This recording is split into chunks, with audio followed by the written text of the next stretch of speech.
What a glorious venue this place is. Mount Panorama, about 3 hours west of Sydney, and it is round number one of the Ferrari Challenge Australasia for season 2026. They start their championship at this wonderful venue, and it will comprise of all the states throughout this wonderful country in season 2026. And of course, this place we know so well, this part of Australia, 23 turns in total, 6.213 kilometres. And for some of these drivers, it's their debut in a race car this weekend. There is no more challenging racetrack in Australia to make your debut than at this particular place. And as the cars go across Skyline in one of these Ferrari Challenge, 220 kilometres an hour at the tipping point at Skyline. A lot to look forward to. We've got half an hour for qualifying session number one, for race number one, which will be coming up this afternoon as well. Brian van der Wacker here alongside Renato Liberto, who joins me in commentary for this one. We've built up towards this session,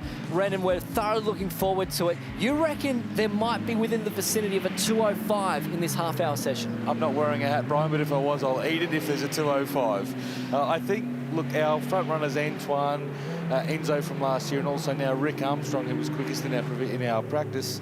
I think there's the speed in the track at the moment for these guys to get to a 2:05. And, you know, I think if one of them does, there'll be two or three that carry along at that same sort of pace. The track is certainly ramped up in temperature. It's currently 45 degrees track temperature. The ambient temperature is still at 21, and there's quite a strong easterly breeze rolling through at about 22 kilometres per hour. The fans at the top of Mount Panorama will certainly know about that, because it has been quite blustery throughout the course of today. This morning, incidentally, we saw track temperatures of just 16 degrees, so considerably different, but that will probably help the times you would suspect in this qualifying session, because with the Pirelli rubber, the times that we saw this morning in those cool conditions, very hard to get to sort of judge, I guess you would say. Absolutely, and probably the one other thing as well with our regulations for this category is we're now into their tyre bank. Up until now, FP1 and 2, most of them are on scrubbed tyres, you know, older stock that have had some running on a test day. Now they have to be on a green tyre at this point. After Q1, they could be on greens for race one, or they could use the used tyres from Q1 in race one. So this should be the first full green tyre run we see for the whole grid. So the qualifying time we saw last year in qualifying session number one was a 2:08 flat.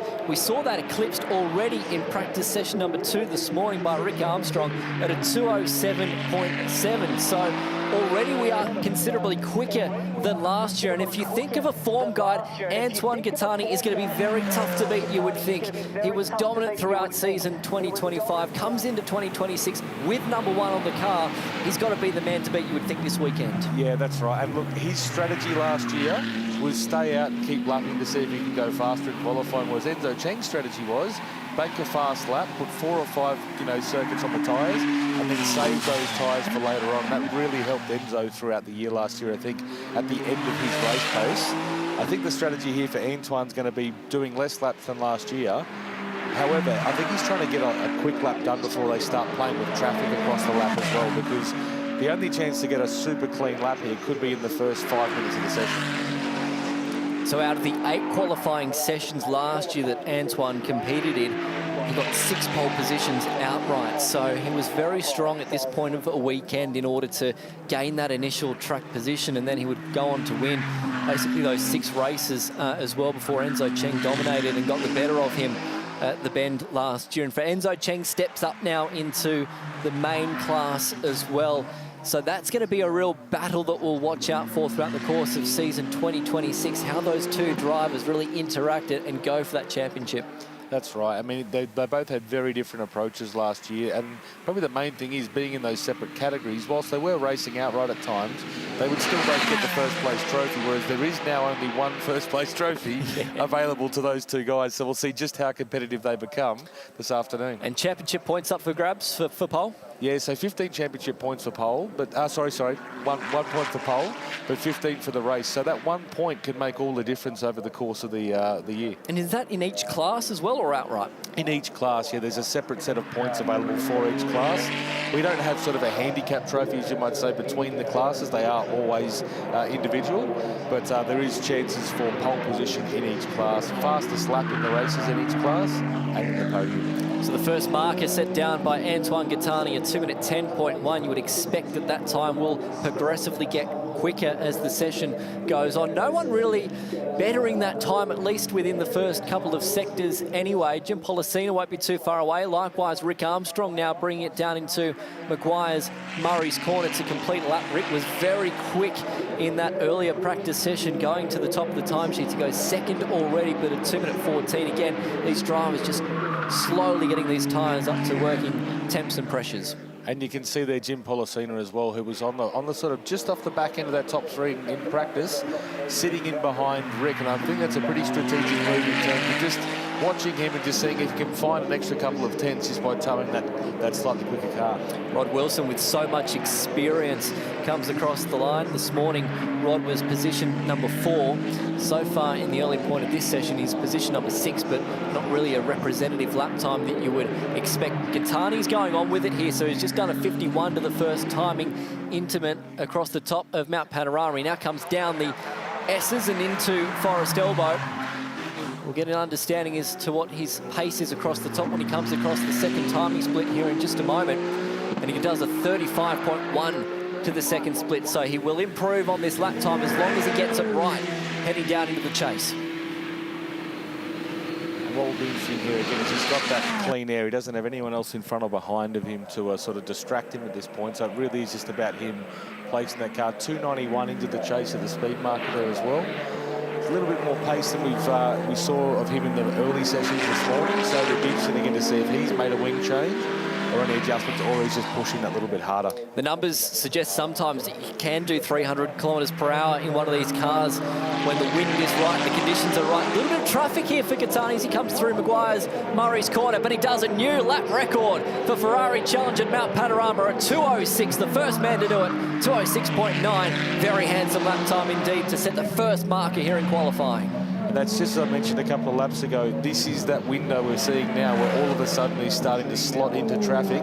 He's judged that either absolutely genius in terms of finishing that lap to put the car on pole with a record time, because the other guys may not have so much clean air under the track for them over the course of this session. Rick Armstrong, the next man across the line here, position 2 so far, stays there at the moment. I'm looking at Enzo Cheng though. He wasn't too bad to the first intermediate, not too bad to the second, and he comes across the line and goes position number 2 at a 2:09 flat. So the margin from first back to second is exactly 2 seconds right now, and Cheng, like we mentioned, will take that fight to Gattani throughout the course of season 2026, but at the moment only good enough for P2.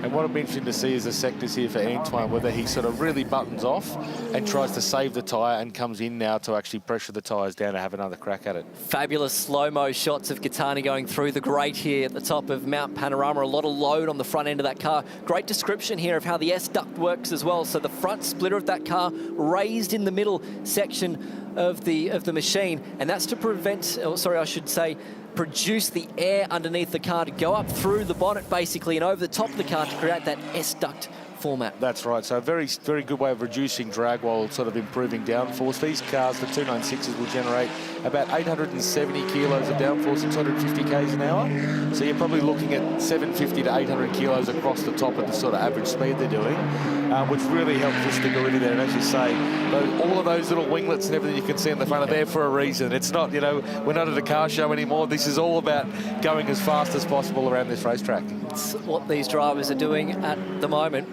Enzo Cheng just going through the screen with a 2:09 flat that we saw a short time ago. Picked up some poles towards the back end of last year at the bend. Was very, very strong, stepping up from the copper shell class this year as well. Enzo's always a great character, isn't he? Every time that you guys speak to him on the grid, he's always, you know, bright-eyed and bushy and ready for the challenge ahead. He's a great competitor. He is, and he's, you know, we kept commenting on it last year as well. He's sort of super mature at that point. You're sitting on the grid, you know, battling for the lead. You're out of class at that time as well. We were sort of punching above his weight. But he was always so calm and he was always so clear in what he wanted to achieve on that first lap. And almost every time we had those conversations, he would execute it flawlessly. For joining our coverage for the first time this weekend, 3 different classes in Ferrari Challenge Australasia, and the best way to describe and create the difference between the classes is looking at that windscreen banner. So red signifies Trofeo Pirelli, yellow is Copper Shell, and then the blue windscreen banner is for Trofeo Pirelli 488, and of course the different generation car, the 488 here this weekend too. And those cars, obviously, you know, still a new car. They're still a very, very fast race car, the 488s. The twin-turbo V8 engine producing just under 700 horsepower, which is enough. Yeah. But the 296 is 700 horsepower. Probably the big thing with that V6 engine, in the 296, it's not hybrid. The road car does have a hybridization system, giving it an extra 100 horsepower. But in the race car, it is just a twin-turbo V6 for 700 horsepower. You say just, but there's still some very impressive numbers, aren't they? So in amongst all that, whilst we were chatting there a moment ago, Rick Armstrong's gone into position number 2 at a 2:07.4, so he's just under half a second away, in fact, from Gattani out in front. So a strong showing again from Rick, and as we mentioned in the earlier session, he's done a lot of racing over in his home country of New Zealand throughout what is our off-season, but very much their on-season with a lot of the summer series that they have, and he's done a lot of Porsche racing over the years, but enjoying the challenge of being in these Ferraris here this weekend. And that's what we're talking about. There's Rick on screen there with Jim behind him. You know, the two cars now getting bunched up and catching that slower traffic now. They're trying to sort of find their air. So it'll be interesting if now they've bunched up a bit, if that helps Jim pull those extra couple of tenths out of the car. Because there is a little bit of a gap there, about 6 tenths to Enzo at the moment between Jim and Enzo. And that's representative of last year. There was always a little bit of a gap there, but Jim really sort of changed his sort of tune this year, and I think he's going to be much more competitive than last year in terms of battling at the front. Jim already wanting some of that cleaner air as he heads down into the chase and gets past Armstrong here, and just continuing to work those tyres here before he goes for another lap. Looks like Rick bringing that car back into the lane as well. Still plenty of time left here. Just over 17.5 minutes remaining in qualifying session 1 here for what will be race number 1 a little bit later on this afternoon. The way the format works, we'll have another qualifying session tomorrow for what will be race number 2.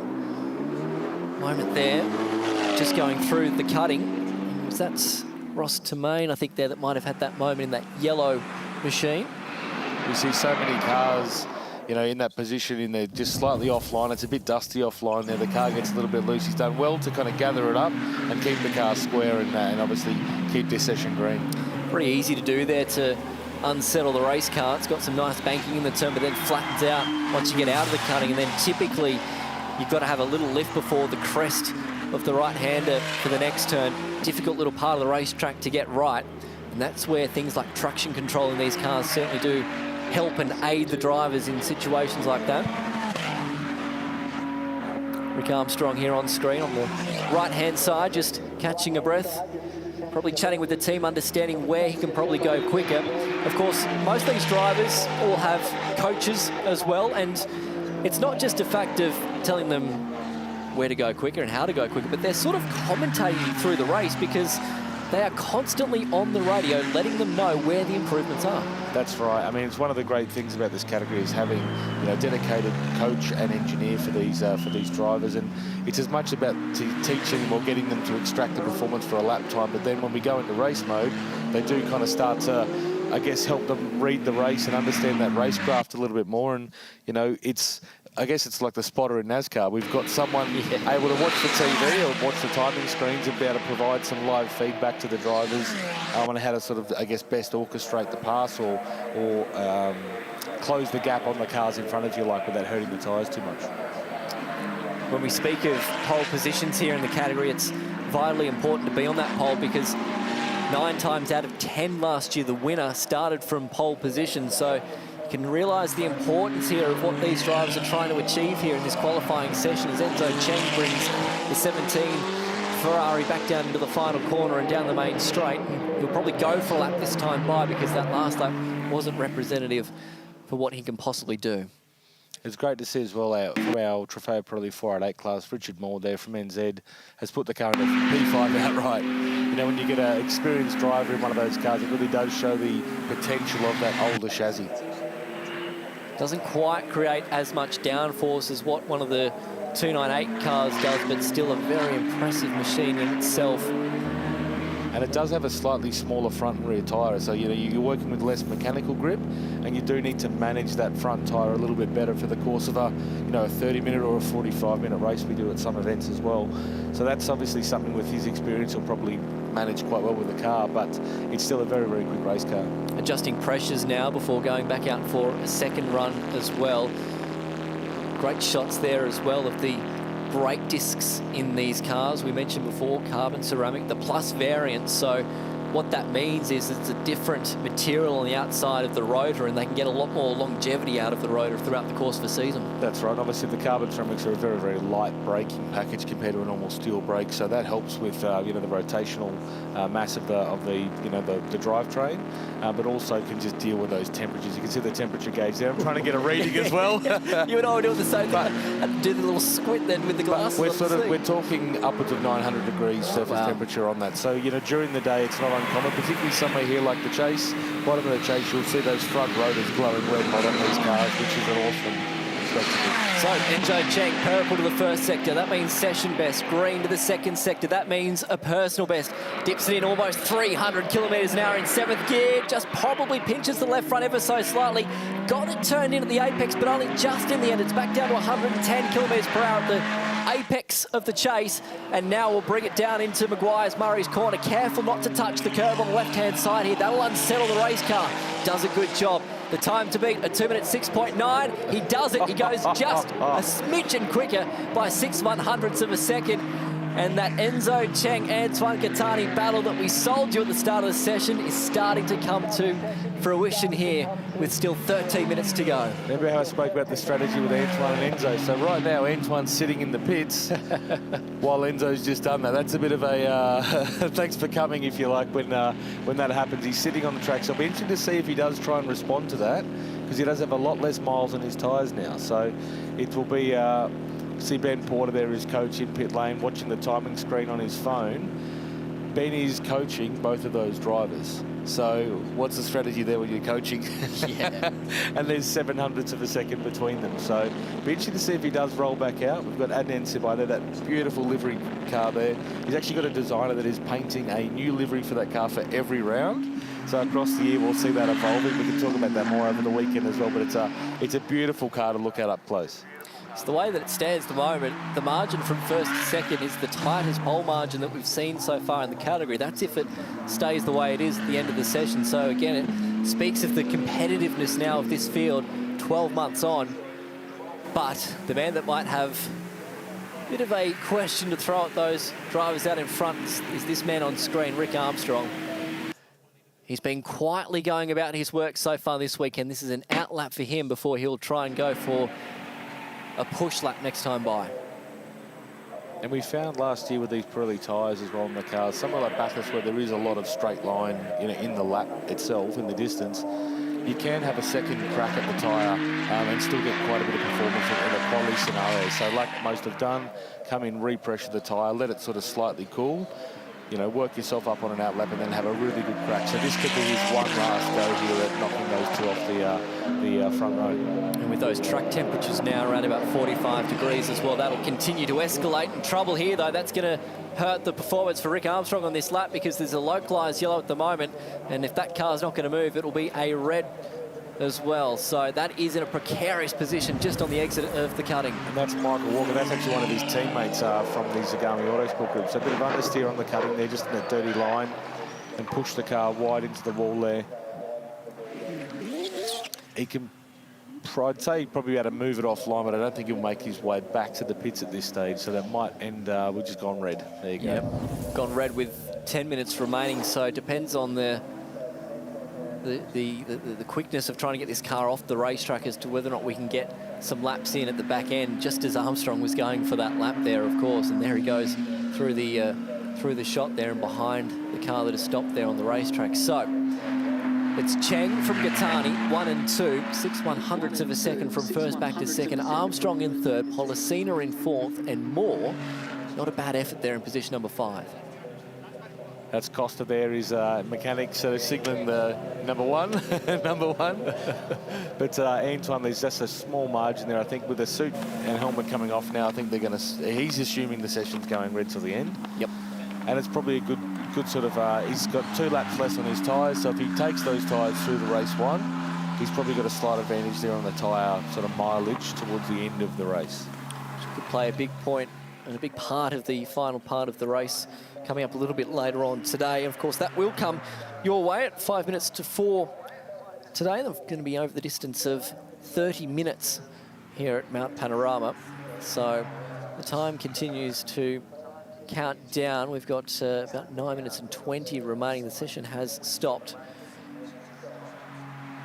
It's worth mentioning as well at this point in time, so provisional pole for Copper Shell class, our 296 Copper Shell class, David Trewern as well. That's an awesome effort with Masahiro Taguchi, you know, less than 2/10 off that as well. So that's going to be an awesome battle there in the Copper Shell class between those two, who across the course of last year was sort of trading blows quite a bit on the timesheet. So it's awesome to see those guys continuing that into round 1. And the man you've got to feel for most out of that little battle, you've got to say, is probably Lachlan Beneve, because he's their driver coach for both of them. So it'd be like trying to manage being the team principal down there, wouldn't it? That's right. It does make it a little bit hard for you, but again, that's an awesome part of it. Masahiro as well has a driver coach he brings across from Japan to help him. Yeah, it helps a bit with the language translation as well, but also he knows Masahiro's style, so he helps our team sort of with the car setup as well, because he can better explain what we need to sort of do to really tune the car to Masahiro's driving style. So, you know, whilst we have the local coaches, we also do employ the other coaches to assist with us as well. For those joining the coverage for the first time this weekend, probably good to note how the series sort of works with the dealerships, because it's different, isn't it, to other forms of motorsport, the big factor that the dealerships play in getting these cars right, ready every single weekend.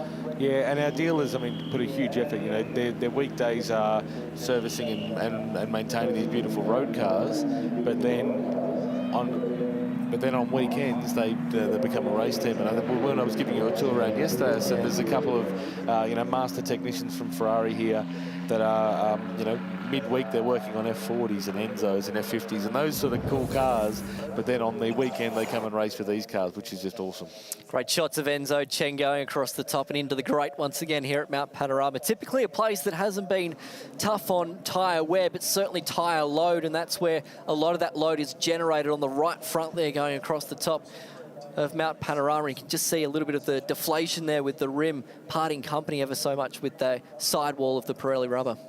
And the big thing with the front end of this car as well is it's, you know, it's obviously quite more aggressive with the canards and its extensions on the end blocks on the front wing.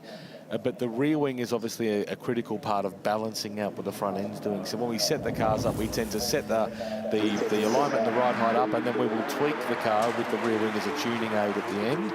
But as I mentioned in the free practice sessions, a track like Bathurst, it can reduce further drag. So if you can make the car work with less wing, the car's going to be faster for 60% of the lap. So it really is I guess a tuning tool, but it's also a way of getting some good performance out of the car if you need to. And it's always one of the real tough points of Mount Panorama, isn't it? Because you've got to be able to manage, if you are running less downforce, you've got to be able to manage that going across the top of Mount Panorama, because it's so easy to get it wrong up there, and the consequences are very high. Absolutely, yeah. You know, it's very, very fast, very, very narrow, and you know, when some of the drivers were talking about coming here, it's like, it is a street circuit. People forget that it is a public road.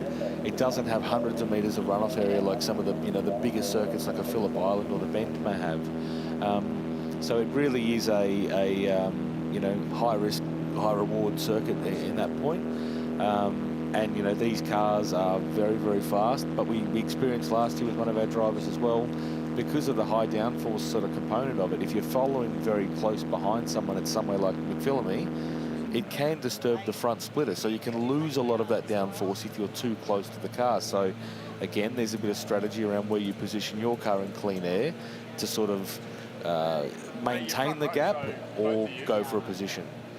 Great shots inside, looking at Enzo Cheng and having a look at the times on screen there at the moment as well, just seeing where he might be able to improve. And we have a look at the steering wheel as well. Sort of a basic setup, isn't it, compared to what we might see in some other GT3 variants, but a lot of dials there on the dash, traction control being one of them. That's right. There's the two dials you can see there, the silver one on the left and the blue one on the right, TC1, and well, give the cameraman a pay rise. That is a beautiful shot there. But the TC1 and TC2 are effectively, TC1 we say is when the traction control kicks in terms of how much lateral yaw or slide the car is having, and TC2 is how much it intervenes when it actually does something. And we can use those with multiple settings on each to kind of, I guess, get a blend of stability and performance out of the car, and then as the driver's confidence in the conditions changes, we can adjust that. We have a separate knob in the middle of the car, which is then also for our ABS, which is a separate module. And it looks like session has been declared as well, which gives this man, Enzo Cheng, pole position for what will be race number 1 of the weekend coming up later on this afternoon. So our officials decided these cars won't get another crack at it, and Enzo Cheng will be the man that will start from the number 1 position once we get to racing a little bit later on today. Incidentally, that will be his 5th pole position in this particular series, so continuing on that dominant performance that he had towards the back end of last year. And I didn't quite catch it before, but there was a car that slipped through the red flag, I think, after the red flag was drawn. We had Rick Armstrong.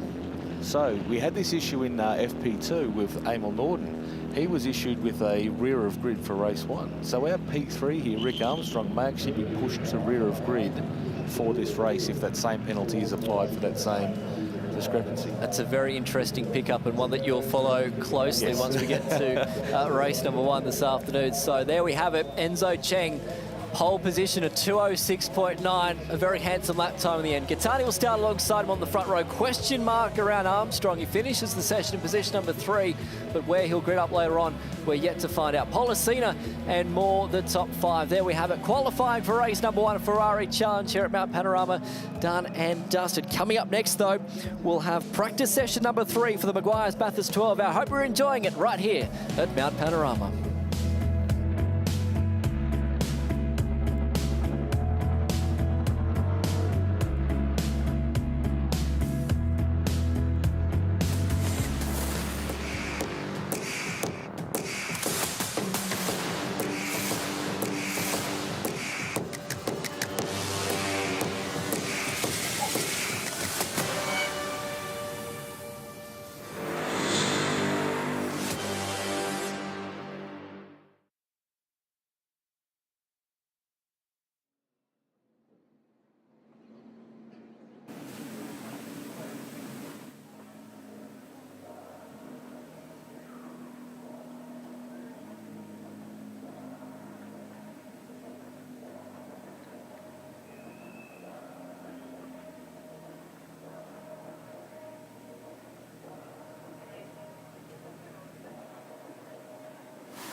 waiting for you.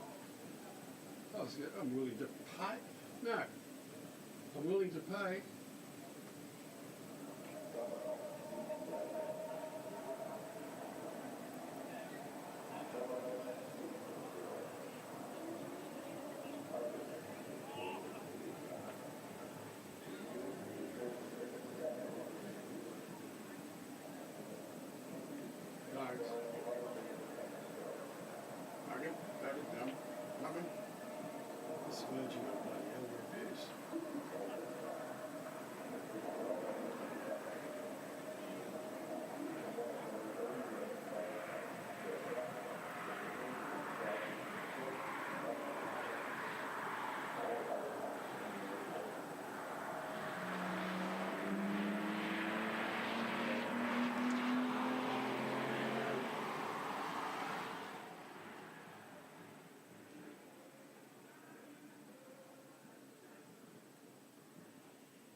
Black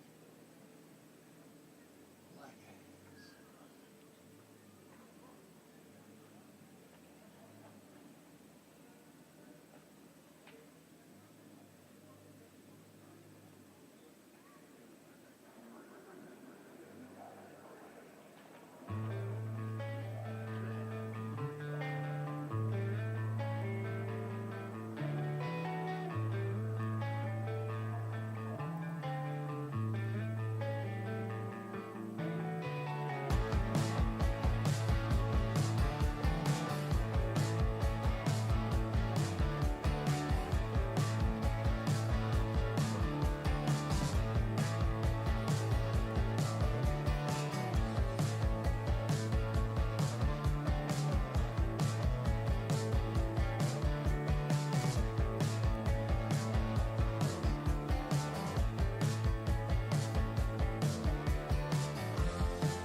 We are into the second half of Fast Friday at the Meguiar's Bathurst 12-hour. Welcome back to the mountain, everyone, as the cars roll out of pit lane for the third of 4 practice sessions today ahead of Australia's International Enduro on Sunday morning.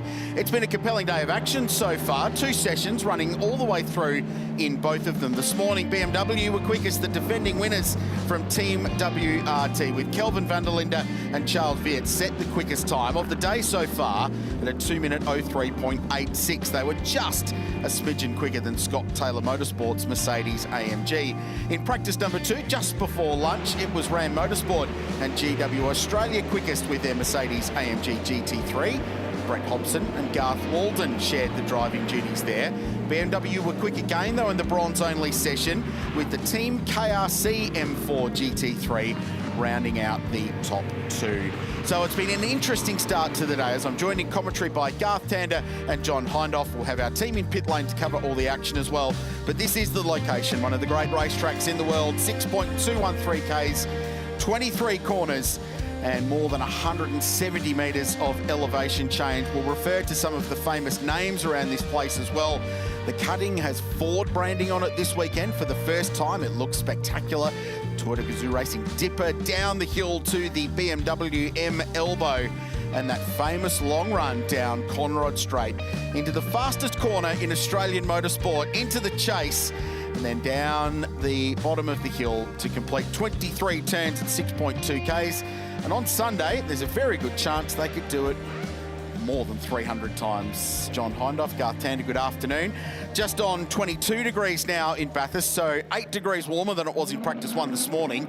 Bit of sunshine on the racetrack as well as we roll out into this third practice session of the day. And that track temperature, as soon as it gets a little bit of sunshine on it, a little bit of the rays, it goes up exponentially, Garth, and this will be a very different racetrack now to what they had in the earlier 2 sessions. Yeah, it's a very good point, John, that the conditions, although you'd say that there is slightly more sunlight on the racetrack, there's a lot more UV around, and the UV is what actually takes grip away from the circuit, particularly here at Mount Panorama. So track temperature, yes, that will have risen, but you can see there's some definitive sun on the racetrack. 75 Sun Energy 1 car into pit lane, and that rolled out. I think that was a brand new set of tyres when it rolled out of pit lane, so I think they just rode a set of tyres, potentially for the start of the race. So they're just going through a pit stop procedure here right now, potentially gathering data also for the pit stop time, the transit time, how long they need to stand still for in pit lane, and then the exit time. Just explain roading tyres. So you just go out of pit lane and very gently put no stress into the tyre, so you don't load the tyre, you don't shutter the tyre. So you'll see a lot, particularly in supercars these days, the drivers go out on a cold tyre and they will turn the steering lock almost 90 degrees and shutter the tyre across the road. You don't do that when you're roading the tyre, very little stress. And what you're doing is taking the shiny surface off that brand new tyre and just dulling the surface, because when you warm that tyre up again, next time it's got much more bite and it comes up to temperature much more quickly. I feel like today we're roading the commentary team, just bringing ourselves up gently ahead of... We've got lots of new toys this week. We've got lots of new toys in the commentary box this week. We do. And they're not talking about me, dear viewer, listener. Old dog. I thought I'd get it in for anybody else. Old dog, new tricks. Anyone, yeah? Rearrange to a well-known phrase or saying. And talking about tyres, by the way, the bronze session that we had earlier on, the bronze drivers got an extra set of tyres for that. Even some of the drivers, Garth, didn't know about that one this morning. They were slightly worried with Kenny Hubbell's team. Actually, Gilles Guinon was worried that they were burning a set of brand new race tyres for 16, 17 laps.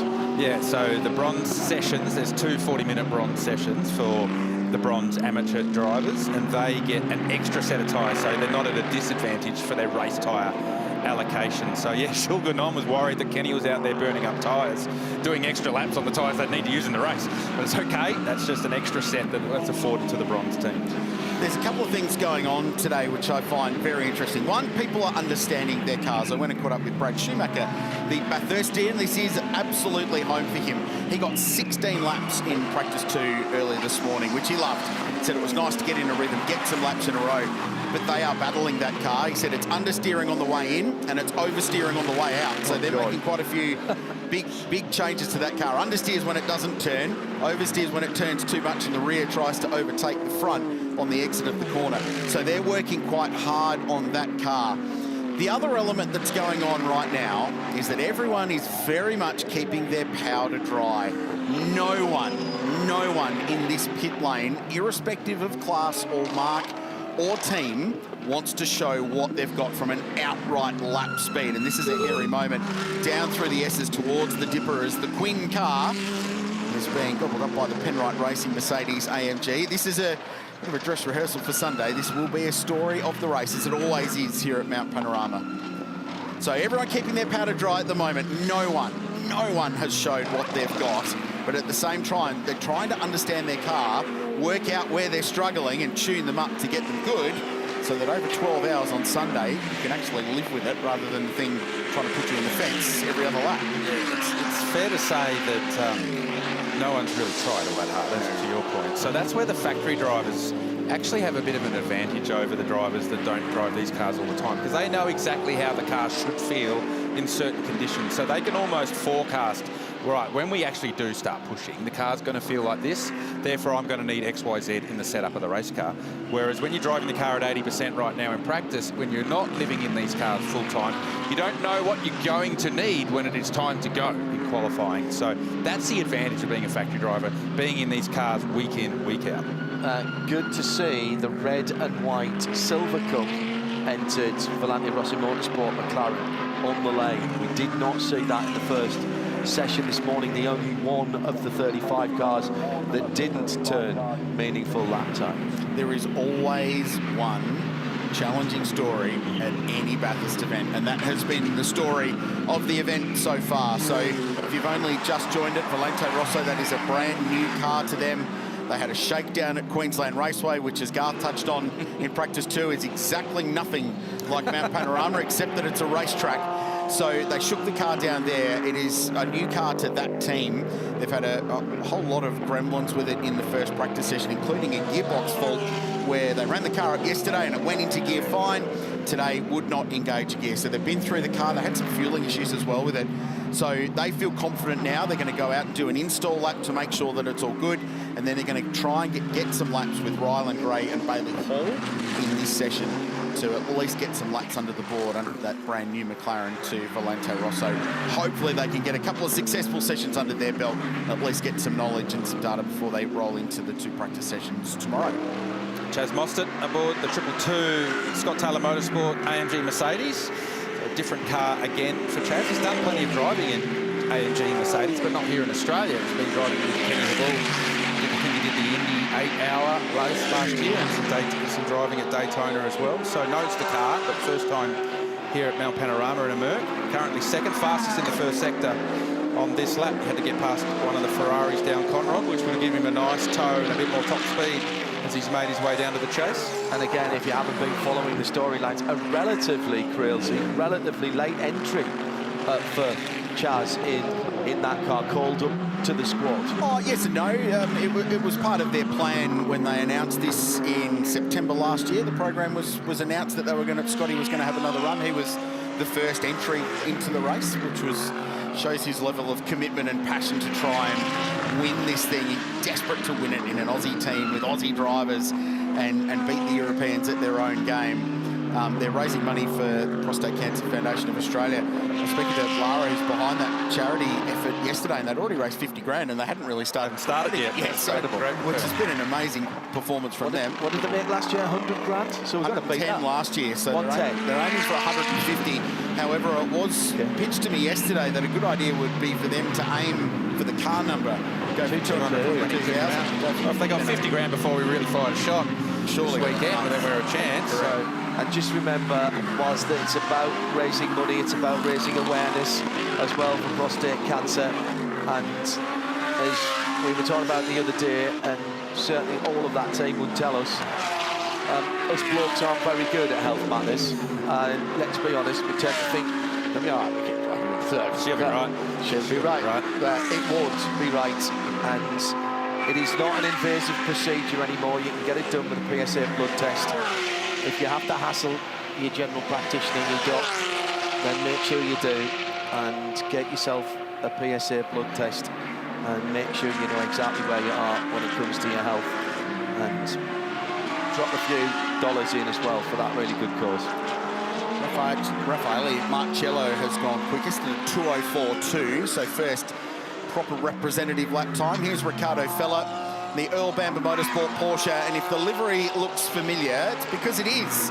It's the same scheme they ran on their Porsche, which won the race in 2019. Porsche's first Enduro win on the mountain, and he has gone quickest with that lap by the vast margin of 0.002 of a second.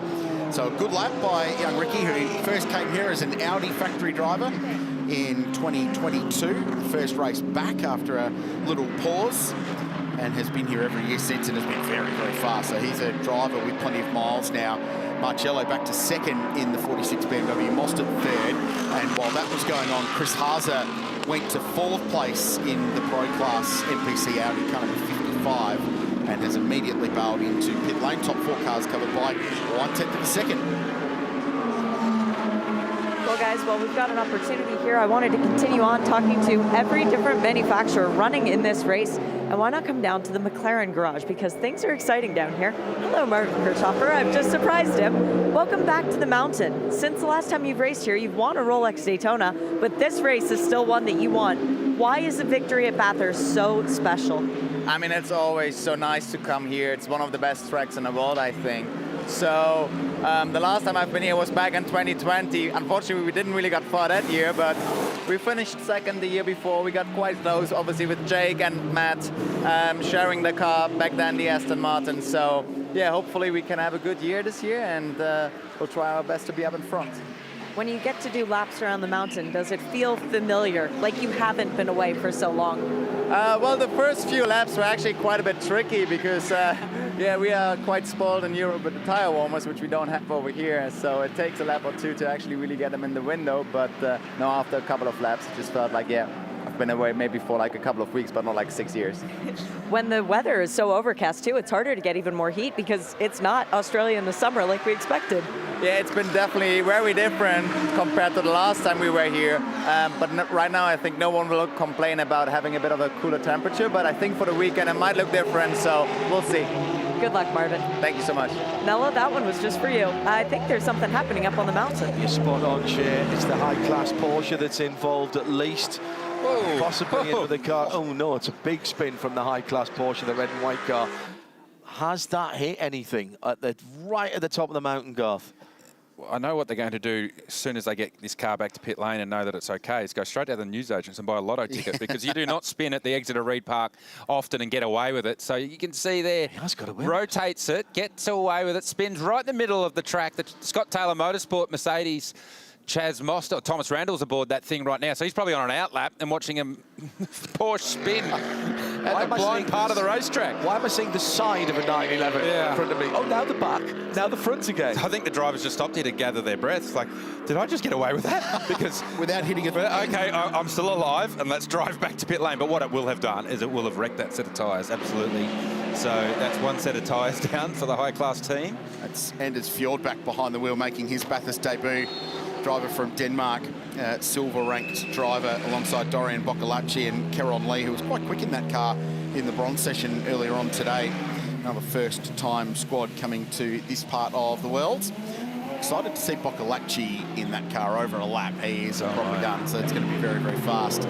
Oh, here it is. Here is the Ford Mustang making its debut at Mount Panorama in GT3 form. We've seen them here in different specification cars over the journey, but great to see the GT3 and John Hindhaugh. That Coyote 5.4 litre engine breathed on by the guys at M Sport. Malcolm Wilson, who've been involved with Ford in World Rally Championship, of course, for quite a long time. They did the Bentley programme and GT3 as well. They know what they're doing. What a machine.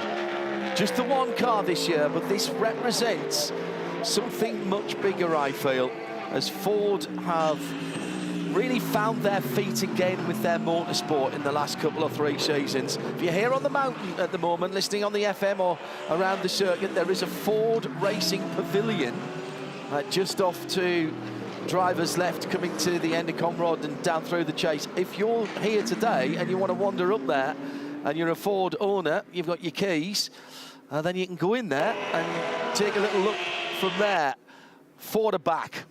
That's big news. And Ford are back in motorsport globally in just about everything on four wheels, on and off road.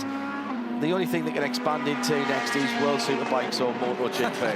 And not quite the core demographic, is it? Indeed not. Mark Rushbrook is here again. He's the man at the head of motorsport around the world. Jim Farley races. He's the man behind the big desk in Detroit, the very big desk in Detroit. A very handy GT4 and classic racer is Mr. Farley. And this, it just adds another level, Garth, doesn't it? Not just because it's Ford in GT3 racing globally, but here in Australia at the mountain, to have the blue oval versus, all right, it's not the lion's head, it's the bow tie, but it is Ford versus GM again. Yeah, it's great that Ford are making their GT debut here at the 12-hour at the same time that Chevrolet do with the Corvette. Absolutely poetic. We all know that this place, the history that goes with the Ford and GM connection, when it used to be Holden, that's what the mystique about this place, the whole story about Bathurst was the Ford versus Holden thing. So to have both those brands debuting their GT cars here in this race at the same year, it's almost poetic, isn't it, that it happens at the same time. So do not think that they are not looking at each other. They're looking at everyone else, but they are looking at each other, because if they can't win it, we're at least going to have the best debut, and we're going to have the better debut than the other guys. That's regardless whether you're GM or Ford. It's a true story, and JMR on the opposing side for the bow tie will be doing exactly the same thing for Chevrolet, and both of their Australian marketing arms will be watching very, very closely. It's Christopher Meese behind the wheel, double winner of this race. There's also another little subplot that is worth talking about, and it's a rare thing in Bathurst history. Now, there's Bathurst doubles, but the 12-hour 1,000 back-to-back has only ever been done once. It was Techno Autosport did it. They won the Great Race and the 12-hour in the same year. 12-hour with McLaren, the 1,000 with the Commodore a bit later on that year. So there's two subplots here. One, Grove Racing won Bathurst 1,000, John. I'm not sure if you're aware, but they won the Bathurst 1,000 in October last year. Did they? Oh. And we'll come back to that, because one of the Tagani Autosport Mercedes AMGs is up the escape road. That's at turn 1. Yeah. Keep going further there. Turn left up to the campground, top of the mountain. Turn right down to Boundary Road, and the road out to Orange and Cowra. But he's just gone a little bit down the escape road. He's got that turn around. That's their pro car. You give way to the cars oncoming and resume with no apparent damage, so that's a good recovery for them. So to finish the point, Grove Racing looking to go back-to-back to win the 1,000 and the 12, but the manufacturer is looking to do the same. So Ford won the Bathurst 1,000, the Mustang, and have an opportunity for the first time in history to win the 12-hour with a Mustang, having won the Great Race in October.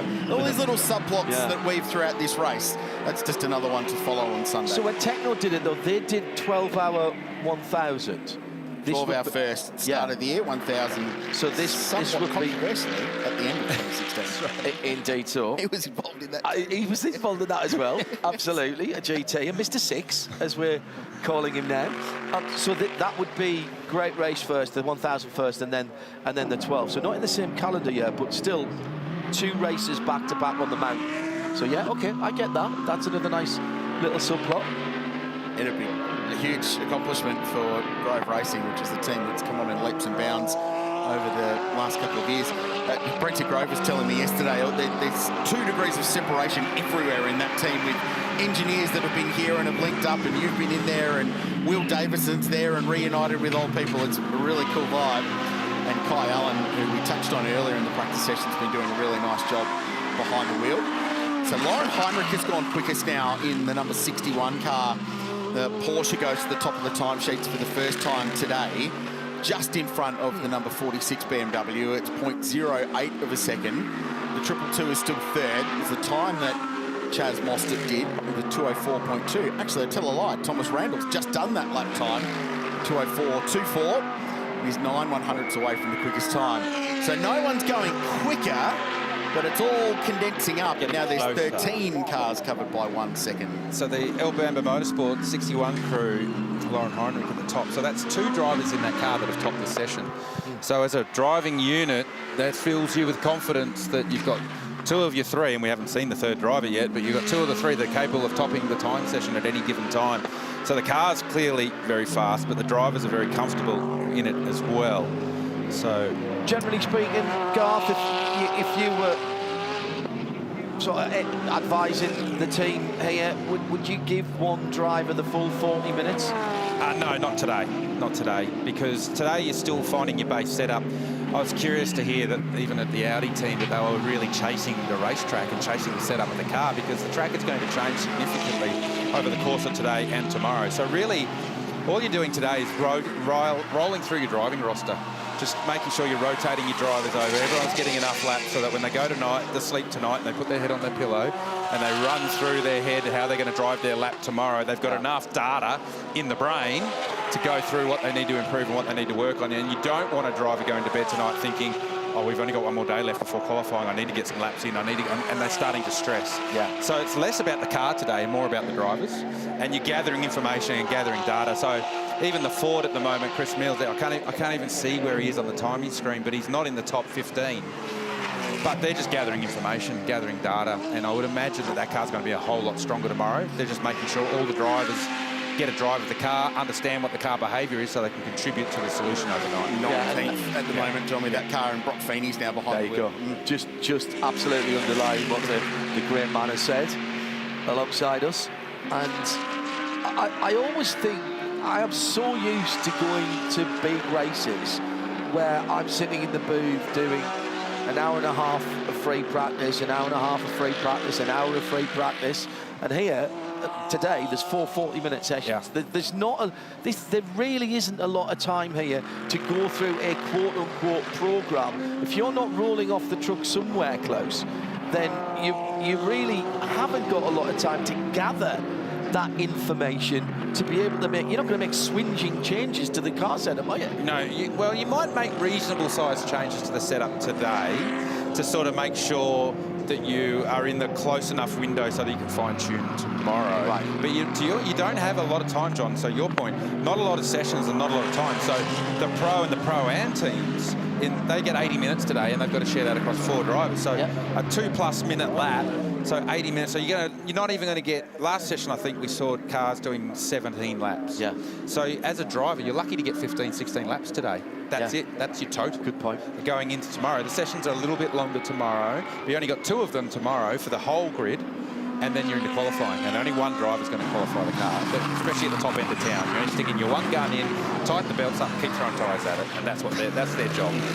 The other element and another reason to roll through driver changes in this session is it's a hot pit lane, so they're allowed to refuel in this session as well. Yeah, good point. So you can go through all the race simulation stuff in this session too. So pit entry, attacking that, getting to the speed limit, managing the time from pit entry to pit out to the timing lines, which is going to be so crucial on Sunday, and we'll touch more on that as the weekend builds on. But then also the approach to the pit bay, the stop, the coupling of the fuel nozzle, the time of the fuel going in, the fuel flow rate, the process, all of the little 1%ers that can make or break your Sunday. This session in practice 5 and the 2 where you can practice that in full race. So yeah, there's a lot going on track, but there's a lot going on off track right now as well that we're not seeing. And yesterday when we weren't on track, the millimetre perfect laying down of the lines and where you were going to put your fuel rig and all of that, lining the car up, doing some stationary driver change practice and all of that, because there isn't time to do this. I love it when the teams, they get out there millimetre perfect. They measure where the bits of tape on the ground go, and they measure it to the closest 5 millimetres and all the rest of it. Let's watch when the race happens on Sunday, how close any of the drivers go to any of those marks. Yeah. Because you never, ever get close. And I actually was really surprised because up the pit exit end of pit lane towards the pit exit, not all the way, all the Mercedes teams are pitted together. Yeah, all together. And they've got no room in between their pit boxes. It is so super tight. So you're actually not going to get in or get out. If there's all the Mercs came at the same time, they'll be landlocked. It'll be like gridlocked getting in and out of their pit boxes. So yeah, it's funny when the teams go to their level of attention to detail, they forget to pass the memo on to the drivers. It'd be really nice if you park in somewhere in the same postcode as where we've got our graphics on the ground. I think it was here one of the races here where the team laid out and hammer down the tape, don't they, so it doesn't get pulled up. And the marks for where the front tyres were, either side of that, there was 1 pint, 2 pints, 3 pints. And depending on how far you went through, the driver had to buy everybody on the team a pint, 2 or 3 pints. That's their unit of compensation. Correct. Yeah, exactly right. Yeah. And race car drivers are notoriously hard to get the wallet open. So you would be absolutely picture perfect every time, wouldn't you? Yeah. Good motivation to stop on your marks. Hey, we should say, mind you, we had Mark Webber in here this morning, and he went on the coffee run for us. He did. Mark Webber went on the coffee run this morning for Craill and myself. Garth turned down a coffee. He was caffeined up enough. It's okay. I had a beer with Mark last night, so it's fine. Let's go down to Alfoil pit lane. Here's Chad. Pit stop. Kyle Sparkler has just got into the car in front of me down here, which is the immaculate Melbourne Motorsport Porsche. Now, I don't have in front of me at the moment, guys, the timing screen to see how long that car has been in pit lane, but you guys do. Could you just quickly update me with a number? Because I dare say it's quite large, around the 3 to 4 minute mark. 4 minutes, Chad. 4 minutes. Now, that was, believe it or not, a driver change simulation. Uh-oh. You might want to cut down the time on that driver change a little bit. It took them 3 attempts to get Klaus's belts done up properly. It looked to me like they were feeding them back through the holes in the race seat to get them lined up right. That was not even close to being in the ballpark for those guys for what they needed for that driver change practice just then. Now, that car, is it still on top of the timing? I've been out here in the pit apron for a while. Yes, the other funny thing about that is when it pulled up in the pits here, they had the mechanics go down the right-hand side and they gave the right front wheel a little shimmy to see if everything was done upright. And then they went around to the splitter and they started shaking the front end of the splitter as well, which would suggest to me that when that car was recently on track, and I believe it was Lauren Heinrich who just got out of that car, I reckon he might have been feeling a bit of a vibration in that car by what they were doing to it in the pits before they sent it back out. So it's fast, yes. That's the good news, and yes, both drivers, like you mentioned, Garth, have been quick, but they have had an issue, certainly with their pit stop practice, and I reckon they may have a little vibration in that car as well. Neither of the drivers is aware of any issue. They're both sitting here quite happily with the laps that they've been able to turn. Lauren Heinrich actually debriefing with the Pirelli engineer right now to give him feedback, so I'm going to jump in with Ricky Feller, because for Ricky, that was a good start to the session. Hey friend, how are you? Welcome back to Bathurst. Thank you. Yeah, it was not too bad. Car feels really good. Track awesome like always. Yeah, happy to be back. You know this track, but we've seen you with other manufacturers. What's it like to be driving Bathurst in a Porsche?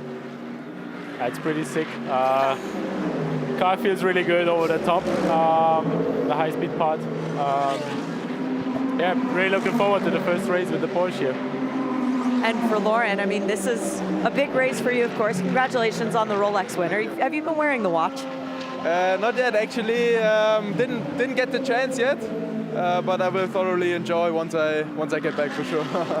Not many laps to do today because of such little practice time, but does the Porsche feel like the Porsche you jumped out of last year when it was second?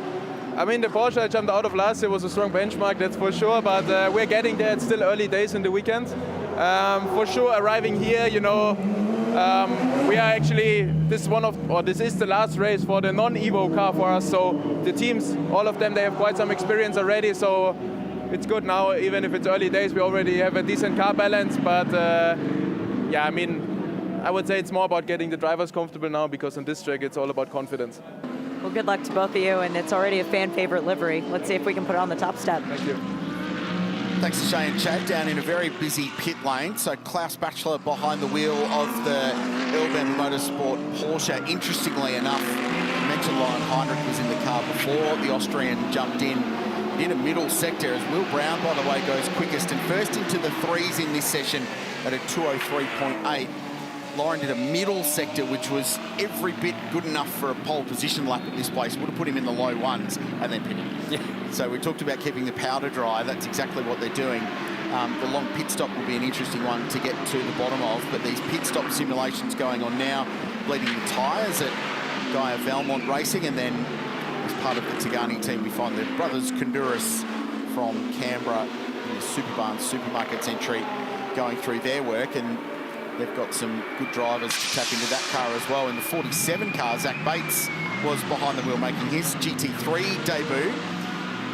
Canberra connection there with the Bates family and the Conduras boys. great to have Zach in the field making his GT3 debut as the Mustang goes up to 13th place. And there's now 15 cars covered by exactly 1.0 seconds. So as we touched on, the field's starting to condense and get a bit closer as we work our way towards the end of this practice session, which is flying by the way. Just 10 minutes to go now with Will Brown quickest in the number 55 hour. Yeah, the Jamek Racing machine in that red and white colour machine, one of the pro class cars. We'll talk about GT3 as an entity quite a lot if you're just coming into our coverage this weekend of the Meguiar's Bathurst 12 Hours. There are subclasses between that, which the cars are identical. It is the driver makeup of the driver squad that determines whether we are pro, bro for bronze. I do like bro for bronze. Bro, Pam, and silver. And we've only got the one silver cup entry car. But pro, and Pam are the three major classes you'll hear us talk about. But within that GT3 configuration, that formula that is a global juggernaut now for GT racing, then they are considered out on the track for safety car, restarts, etc., as one entity. There'll be no splitting of the subclasses when we come back after a neutralisation. Valentino Rossi out in the, the 46, oddly enough. Thank you, Valle, for continuing to do that. The BMW's picking up a little bit of pace, was second until a couple of laps ago, and now 3 BMWs in the top 7, Craill. So Rossi's just done a 4.3, which all but matches the best lap Marcello did in that car at a 2:04.2. Yeah, and I just watched how he did it, 2 lap time-wise, and it's almost exactly the same first split going up the mountain as Will Brown. About half a second away across the top, but I feel like Valentino Rossi's very much in race mode at the moment and gathering data for fuel burn versus tyre use. Well, and to that point, in the race last year, he was basically inseparable from the other 2 pro drivers in his car in terms of race pace performance. I'm not suggesting he's going to qualify that car, though it feels like he probably could. Yep. But in race pace, Valentino Rossi every bit as quick as the other 2 drivers. Marco Mappelli going very quickly in the Lamborghini back in 12th place. Purple sector, you can see that on the timing totem left of screen. Purple, by the way, means quickest of the session. Green means personal best for that car as we watch the 36-year-old Italian who's got some links to Australia dating way back to 2007 in Australian Formula 3 racing. I was talking to Mark Rundle from Team BRM, who Marco drove for back in the day, and he came out to race open wheelers here in Australia at the time, and very young Italian, hadn't been out of the continent very often, would only eat chocolate biscuits and ice cream. Didn't like the local cuisine at the time, did Marco. Very fast driver. And he found pies. Did he? I don't think no, he didn't find pies there. He's a very slick young man. I don't think he had. And he's going to peel off into pit lane as well in the Huracan GT3 with that incredible livery that we love so much. But he's got that car up to 12th place, second of the bronze class cars. Craill, we're talking about the top 15 being split by a second.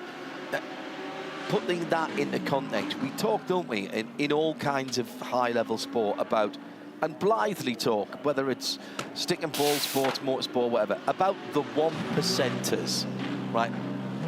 That 1 second or that lap time for the top 15 is not even 1%. It's 0.81 of a percent.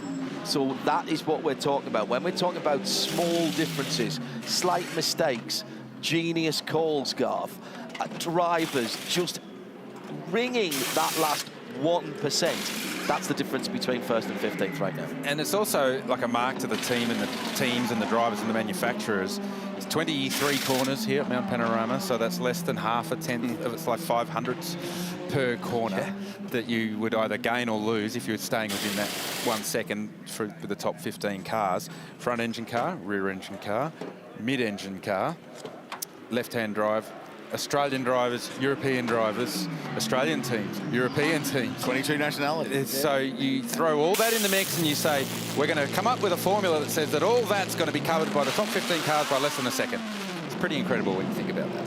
And the European teams with quite a bit more experience of this new Pirelli tyre that we've got here this year. It still has Pirelli on the side, it's still round and black, but it is a slightly different compound and construction from what we had here last year. I won't bore you with the exact nomenclature because it doesn't mean anything to me, so it probably doesn't mean anything to you either. But it is different from what we had here last year. Add in the fact that the BMWs, for example, are the Evo cars for the first time that we've seen them here, and they've been very impressive in the last 12 months with that Evo package on it. What's the quote? BMW don't bring out an Evo package to make their car go slower. Neither does any manufacturer. It was Kelvin van der Linde yesterday. Yeah, very good. Said that. Who knows a thing or two about it. Super slow-mo of Valentino Rossi across the top, heading up towards McPhillamy Park, and then the run round at the Skyline. Incredible bit of road, so much load going through the right-hand side of the car, and they'll be a whole lot closer to the wall there in qualifying trim tomorrow. We also just saw the Mercedes-AMG Tigani motorsport team go into pit lane. So Philip Ellis behind the wheel of that car into pit lane. Jaden Ojeda is now behind the wheel of that car. Only 23rd at the moment. That's that team's first ever pro entry, outright entry into this race. And their first race is Mercedes-AMG's Australian performance team. They're the local arm for Mercedes-AMG's customer racing, which is a huge credit to the Tigani boys and their squad based Wollongong, about an hour south of Sydney. So interested to see what Jaden Ojeda can do. We talk about the margins, Garth. He's 23rd. He's only 1.6 away from the quickest time. And you don't know. I mean, there might not be any interest from that team whatsoever about performance today. It will all be about race running and understanding. A big thing that does happen with GT3 cars is the fuel burn and the speed. The cars generally get a whole lot faster with the fuel burn. This tyre doesn't degrade or doesn't go off, doesn't lose performance over the course of a 30-odd lap run. So the cars just continue to get faster and faster and faster. So what the teams want to understand is the car balance shift from a full fuel load to a light fuel load, the lap time differential, light fuel versus heavy fuel. So quite often they'll just leave one set of tyres on for the entirety of the session with one load of fuel, start full and let the car run out, even though they're allowed to refuel in this session, just to gather that data over the course of a long run ahead of the race on Sunday. Follow the young man from Penrith in the western suburbs of Sydney, who will be in Supercars Championship full-time this year, but has retained his Mercedes-AMG factory driver contract too. So talk about having your cake and eating it as well. Jaden's dining out in 2026. He is a super fast young guy, affable, easy to talk to, and he's been very impressive over the last 2 years in domestic GT3 racing with his AM driver Paul Lucchetti with this team. So he's got the great relationship with the Tigani squad and his engineering core group there.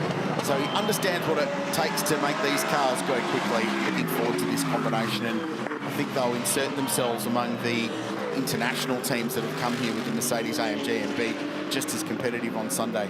Ryland Gray has gone out and back in the McLaren 720, the number 15 car that we were missing this morning for Valente Rosso.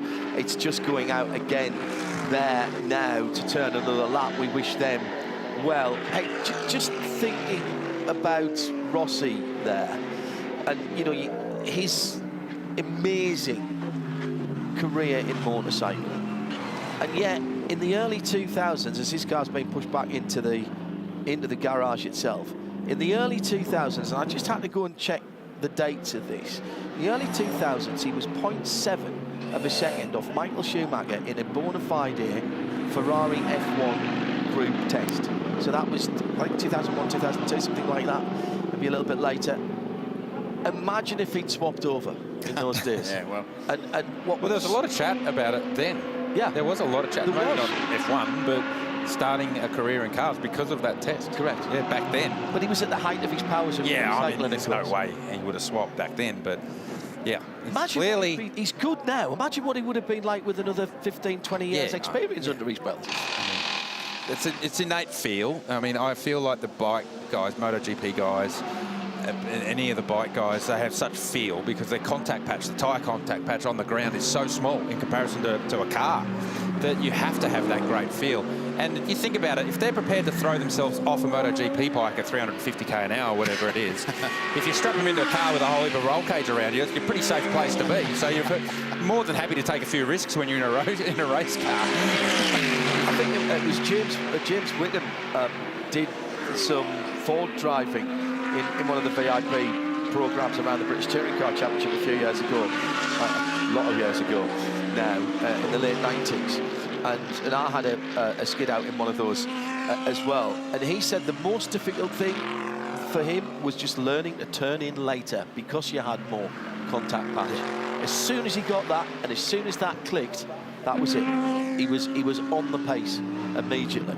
Checkered flag is out on the third practice session. It's the last time today we'll see the full field on the racetrack. The final session is a bronze driver only session. Second of those for the day to give the AM driver component of these cars some more lap time on their own on Mount Panorama. Cameron Waters has just jumped behind the wheel of the 222 Scott Taylor Motorsport car.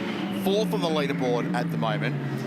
And a cool story that finally gets to share a car at Mount Panorama with Chaz Mostert, his long-term sparring partner and rival, and they were due to race together in 2015. That weekend was cut quite short for Chaz. Big crash running down into the elbow in qualifying earlier that weekend. So they finally get to share a car together at Bathurst 12 Hour with Thomas Randall in there too. Did the time in that car early on. It's a very good combination. Just an opportunity for Chaz. They practice that stop, send him back out, he'll get the outlap, and now he'll cruise back in, look after this tyre at the end of a practice session that is very close. So you take this field spread, but take probably 2 seconds out of the lap time, and you're going to get where we're at in qualifying tomorrow. And indeed in practice 6, and practice 6 is going to be the session where we set the top 50% and the bottom 50% for quali 1 and 2, which will influence who gets into the Pirelli pole battle later on in the afternoon.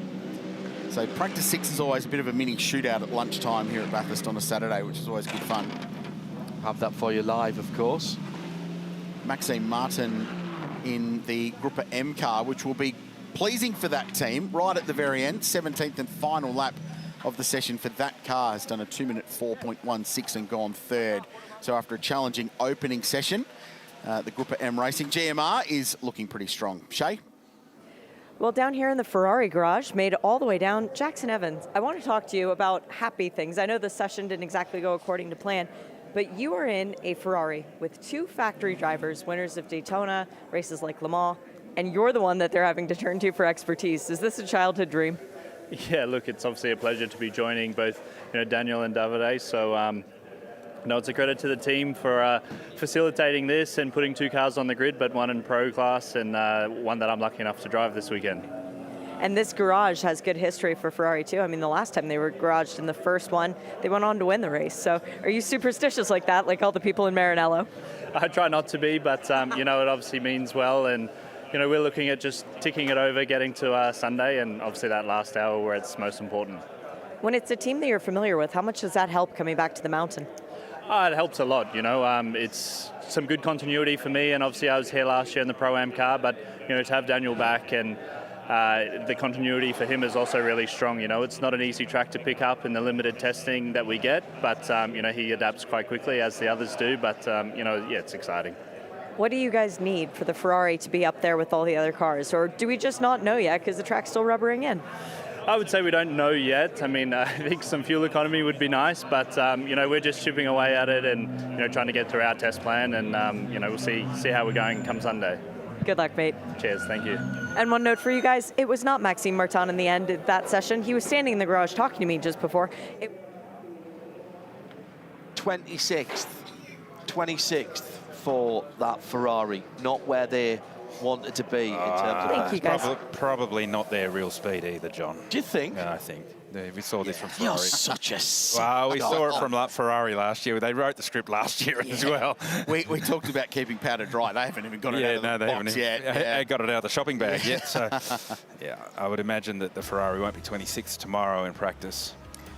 So that is the car we've been talking about, and good to see Jackson Evans here. Davide Rigon back for his second Bathurst start, having raced here with AF Corsa back in the day, and Daniel Serra back having raced here with this team last season. So Ferrari, they will be in the mix, not showing what they've got, but then who has in practice for the Meguiar's Bathurst 12 Hour? What we do know is at the end of practice 3, remarkably close, 17 cars covered by exactly 1 second, and it was Will Brown who did the job on top for Audi at a 2-minute 3.8. The Earl Bamber Motorsport Porsche was second, the GMR Mercedes AMG was third, the 46 BMW from WRT was next, and 222, the AMG for Scott Taylor Motorsport, rounded out the top 5 at the end of a very, very close, but unfulfilling perhaps practice 3, because we don't really get a read on who's where. We're going to have to wait to Saturday to get a real indicator of pace here on the mountain.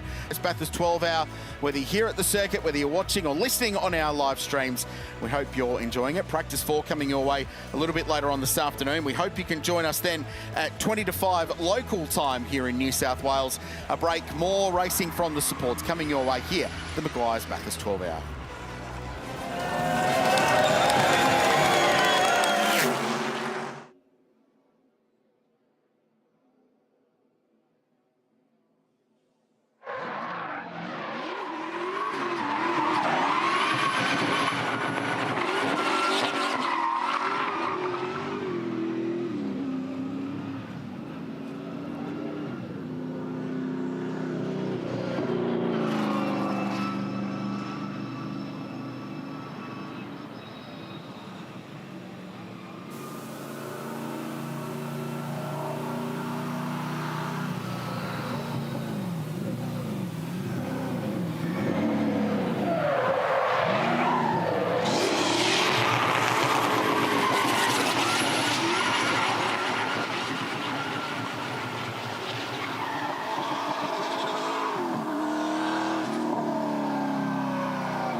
So excitement building now ahead of the Craill pole battle. And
Hope you're enjoying this Friday here at Mount Panorama as part of the Meguiar's Bathurst 12 hour. Plenty of people already here for a Friday, and that sets the tone for what's going to be a huge weekend here at the home of motorsport in Australia. And we're getting set for the first race of the weekend, incidentally, the Duggan Family Hotels Bathurst Sports Cars and Sedans on track for what is going to be a 10-lap race here this afternoon. Brian Vanderwacker with Gary O'Brien alongside me. Good afternoon to you, mate. Good afternoon. Hello to everyone who's watching on the stream and the many people that are here at the race circuit as well. Really looking forward to this. We had a taste of it in our second qualifying session. Unfortunately, we didn't get an early one in because of an incident early on in the session, and we got a cast off, and it's Richard Gardner's Lamborghini Gallardo on Mountain Straight by the look of it. And he's rolling back. I don't think he's got it in reverse, but... No, well, with the 1 in 6 gradient that we often get here at Mount Panorama, trying to keep the things in a parked position is sometimes a tricky beast, but he's got that car rolling once again, so it might have just been a case of Alt, Control, Delete, hopefully, and reset the car, and away we go once again. So we saw earlier on this morning that it was Brad Shields that was the man to beat in qualifying, an exceptional lap time, a 2:07.4 in the end to be the fast man. Stephen Lacey will start alongside him on the front row from Nathan Hearn, Mark Duggan. So they're your first 2 rows. Blake Tracy, position number 5. Ben Gomersall will start for position 6 in this one with Jake Donaldson, Matt Sims, Scott Taylor and Michael Rao. The first 10 cars for this one. Looks like we may have lost a couple. There was 54 that went out for the qualifying session earlier, and we may have lost a couple. There was an incident at Forest Elbow, which I think may see Lee Stibbs not start, and Peter Gray Commodore had something happen at the chase. We didn't actually see what happened there, but it had damage on it, so while it was in the middle of the track, we assumed that it must have bounced off something like the tyre wall or whatever, but there was damage to the back of that car. Tyler Cheney's car had involved in that incident at Forest Elbow, but I think that's fixable. That was a control arm only. There's a couple of cars stopped at the top of the mountain that we did see up there. The Rob van der Kamp Falcon had a flat tyre. The Wood Falcon Turbo overheated, and they pulled up, and the BMW that was there also just had a fuel issue. Didn't have any. Did you say didn't have any? Didn't have any by that stage. Oh, that's a bit of a miscalculation and then some. Fuel gauge wasn't working. Ah, that would explain. We were having trouble with it. So behind the control of the safety car at the moment, we are expecting a rolling start for this one once we do get underway. The great thing, of course, about this class is so many different variation of cars, and the benchmark lap time that they can do has been lowered this year as well, because we have some older spec GT cars here. It's been lowered from a 2:09 down to a 2:05 here this weekend, so expect some handsome lap times once we get into the proper end of the race, once the pressures get up to working temps for these tyres. So double file formation, it'll be a rolling start. It'll be Shields with Lacey on that front row. And it's going to be a thunderous roar of these machines once they head down the Meguiar's pit straight. And look at the field. They're still coming over the crest on Conrod Straight, if you don't mind, while the head of the field's going to Murray's Corner. They haven't formed up down there. They're that far back. There's plenty of action at the front of the field as they round that corner, and we'll get the red lights out and it'll be underway.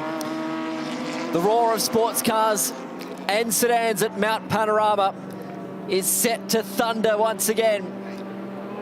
As away we go, the first race of the weekend for the Meguiar's Bathurst 12 hour. A great start from Shields heading into turn number 1. Duggan there just locking up that right front. And speaking of which, though, cars further on through the pack having nowhere to go, trying to avoid those in front. But at the moment, we stay green, heading up Mountain Straight for the first time. Great start from Shields. He's using the pace of that Fiat up Mountain Straight for the first time. And the two-team Mustangs from Trans Am in second and third with Hearn and Tracy, followed by Steve Lacey in fourth position at this stage.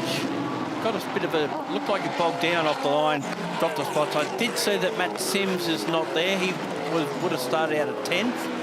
He's not there. And this is the car that went off at turn 1. Tip man, I think it might have been in that Ford BF Falcon that got caught down there at turn number 1. It looked like he was just trying to step sideways from those cars in front to not make contact with those ahead of him. Now look at Hearn all over the back of Shields here, going across the top of Mount Panorama here for the first time. Likewise, throw to the mix Tracy as well. But Hearn working this car off the exit of the racetrack there, heading down into the S's for the first time. It is very tight between your top 3 at the moment. Bit of cloud cover there at the moment, which will help the track conditions as well. But Shields has got his work cut out here in the opening lap of 10, and Mark Duggan has come to a stop. We saw him lock up on that opening lap. It looks like it's on the outside of the cutting and in not a great spot either. So if he doesn't get that car moving, we might be under control of the safety car. Already those top 3 cars have moved away from Lacey, who himself he got some problems because he did have the Donaldson car right behind him, but that's dropped back now and Gomesel's got ahead of him. So we've gone safety car already. And look at the gap that Shields actually put on him on the straight. He opened up a fair bit of a margin by the time they got to the end of Conrod, but that's going to account for nothing now because the Duggan machine, as you can see on screen, has stopped there at the Ford cutting. Hard to see if there's any damage. Maybe he's just had some sort of a mechanical issue. Started 4th, but was going back and was going quite slowly up Mountain Straight too, so it's not the way that he wanted the opening race of the weekend to start. I tell you what though, if he does get this thing rectified before tomorrow, it will be a Herculean effort to try and come through the field. So watch Duggan, he'll just pinch that left front ever so, actually to the right front, heading into turn number 1, and then further on through.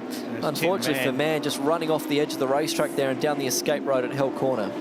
It's a busy time for all those cars back in the field, and you see him, say, head up towards the cutting, and there he is slowing up. So a mechanical issue of some sort.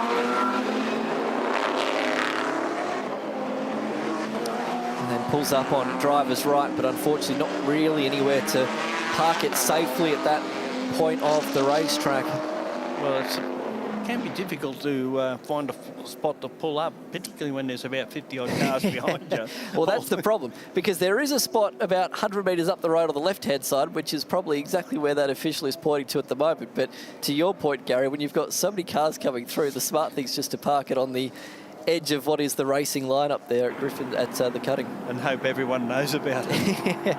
That's right. So we'll work through the time of this race. It is a 10-lap race, and we will be under some sort of time certain finish if we get to that point, because we've still got a busy afternoon ahead of us here. I think it's a 30-minute correct schedule. Correct. So that's what we'll be aiming towards here. It's 1 lap after 3:33 local time here.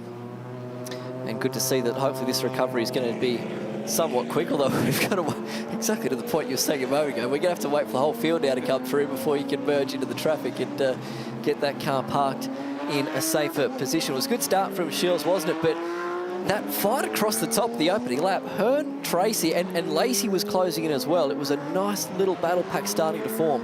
Yeah, Lacey actually was right on the back of the 2 TA2 cars when they hit Conrod, but unfortunately, the yellow flags are out at that stage, and that's all she wrote.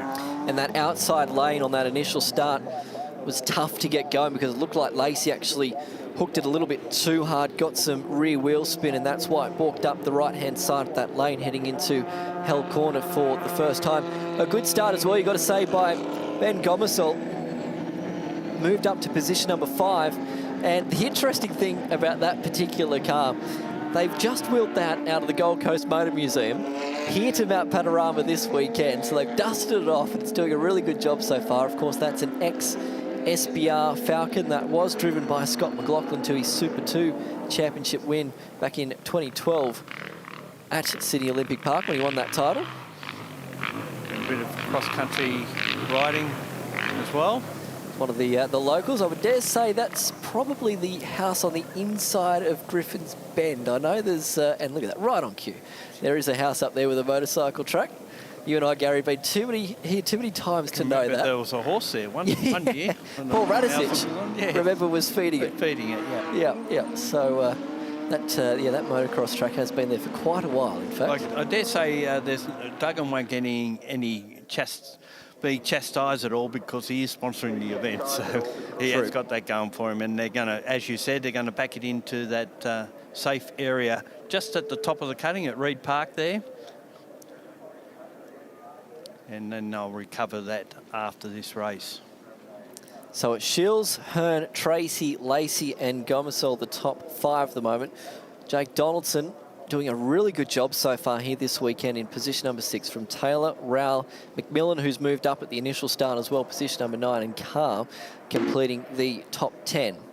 I got a feeling that Donaldson may have had a drama down at Forest Elbow because he was right behind Lacey at that point and Gomersall was further back, and then all of a sudden they changed positions. So there could have been a drama there for the black Porsche driver. So great job by our recovery teams. They've got that car moved off quickly, which means we'll get back to green flag conditions here for race number 1 of the weekend. Shields will lead us back to the green flag on what will be lap 3 of 10 here this afternoon at Mount Panorama. We'll see what Nathan Hearn can do if he can try and stay with Shields, particularly across the top end of the racetrack. Green flag once again. Back to a resumption here. Gomersall already looking on the back of Lacey here, further back through in position number 5. Meguiar looking for to get past Scotty Taylor as well as Ryan McMillan slots in behind him in the green IRC GTSS. And Shields using the pace of that Fiat up the mountain. We'll see if these Trans Am cars can try and close in on him once they go across the top, as Tracy right on the back here of Hearn. And look at the way those two TA2 cars are moving around on the racetrack, both of them almost into the outside wall there on the exit of Griffin's Bend. And Steve Lacey at the moment is just sitting back there waiting to see what happens here, if he can try and pit pocket the both of them. But like we saw in the opening lap, this is where the Trans Am cars now are making up the ground onto the back of Lacey. It is, isn't it? Because these cars move around a lot, particularly on the top of the racetrack, but they are right on the rear bar now of your race leader. As the field, the Sports Sedan with the aero that it has, would be a lot quicker across the top of the mountain. But you watch him pull away once they get down Cotterod Straight. Lacey in it as well, so a nice little pack forming here at the moment. Hearn got a great exit then out of the dipper. See if he shows the nose down here into Forest Elbow. Thought about it for a moment, but knew that he was probably going to be a sitting duck per se once they get down towards the end here of Conrod Straight. Now watch this Fiat start to ramp up through the gearbox, and Lacey in behind as well. The Sports Sedan spec IRC car has just funded his way past a pair of them. Now we'll try and centre in on, and even Gomersall's having a look as well. Oh, Tracy puts the car on the exit of the racetrack. They're going through the kink. Almost lost the rear of the car as the left-hand side dropped into the grass, and he was lucky to hold on to that. He's had some moments today. He almost grazed the wall on top of Mount Panorama in the qualifying session. This brand new race car is looking a little scared at the moment because you don't want to put her in panel out of place. Tried to cover him across on pit straight, but the Falcon driver was just too far up and takes that position away. Now Donaldson will look at the back of Tracy as well. Yeah, this brand new race car, you want to look after it. It's going to be a long year ahead. And Donaldson is going to look for all he's worth. Speaking of looking, that's what Lacey's doing on your race leader heading up into Griffin's Bend. No can do this time by. And watch to see how much Hearn can close in again across the top of the racetrack. But you would suspect that now these two Sports Sedans will try and pull clear from the rest of the field with the pace they have going up and down the mountain. Got a twin rotor turbo in the lead car, a LS 6-litre in the second car, and the LS in the third car at this stage. But certainly Hearn does make up a lot of ground across the top of the mountain. He just ropes them in there through the grade area to be right on the top of them as they go across McPhillamy and Skyline. It's good to watch, isn't it? Because all these cars achieve their speeds at different points of the racetrack. Even Gomersall now is bringing in the pack behind him too into this lead what was initially trio, but it's extended now with Gomersall, Tracy, even Donaldson as well, back down into Forest Elbow. Lacey trying to look for the better drive off the eggs of the corner, and he got that then as well. Almost an overlap by the time they get through that little left-hander and down Conrod Straight. Now it's on. Shields holding the lead at the moment, but Lacey is trying to make that car as wide as he possibly can in the rear vision mirror. Gomersall, I think, got past Hearn as well, and indeed he did in that Ford Falcon FG. So now it's Shields from Lacey and Gomersall, your top three. Well, on that lap, Shields down Conrod, 289 and 291 from the IRC car in second. A little bit slower for the Falcon at 284. And we've got one of the Burkhart's Porsches parked up the top of the mount. It's car 24, that's Seth Burkhart's the son of Sven. And also that car was the car that won the original GT3 Cup Challenge series many moons ago, which is now a Porsche Michelin Sprint Challenge, of course. Just parked up on the left-hand side there at Reed Park. Be a local yellow, we hope. We hope. So here's Ben Gomersall. Watch this moment for Tracy. Left-hand side of that car on the grass. And he is so lucky to get away with that, because quite often we see cars then vie towards the right-hand side and make heavy contact with the wall. And then ultimately Gomersall was able to get down the inside here into Hell Corner. And that was part of the charge as he ultimately would get into position number 3. The Trans Am cars do lack a little bit of top end compared to their nearest rivals. This battle continues. The great thing about this IRC GT Super Sedan variant is that it's got no traction control. It's got no ABS, so you've got to be really precise with your inputs on the throttle and under brakes as well in order to achieve the speed out of this race car. And it's tough when you're nestled in underneath the rear wing of the car in front too. The Trans Am cars have just surprised me just how well they handle across the top of the mount compared to cars that have got better aero. It's attacking the supercar here, isn't it, of Gomersall heading back down Conrod Straight once again. We'll check the speeds for you as well, as Lacey will sit in the draft here of Shields. Shields, I just saw a puff of smoke as it bottomed out under compression going back over the rise there on Conrod Straight. Both of them having to really wrestle the cars through the kink it. 292 from the Fiat. Impressive, isn't it? And we do now go yellow flag. So for the second time in this race, we'll see the intervention of the safety car, and that'll put Gomersall back into the fight if we get back under green flag conditions. And that's exactly the reason why, unfortunately, can't start agreeing with that car in quite a precarious position on the left-hand side of the road there. And when we're calling times where it is at the radar point, which is not exactly the fastest part of Conrod Straight. Correct, yeah. It's about another 150 metres by the time we get to the braking zone there at the chase. Try and get some dash readouts for tomorrow to give you an idea of just how fast they are. Now, I don't know how good of a car salesman you are, Gary, but if you're a good man, you can try and help someone out by trying to sell that old Falcon there off the exit of turn number 1. Troy Wood, actually, who runs XR6 Turbo, and we've seen that stopped in the earlier qualifying session, he bought an engine from a station wagon to put in his car, which he paid $4,500 for,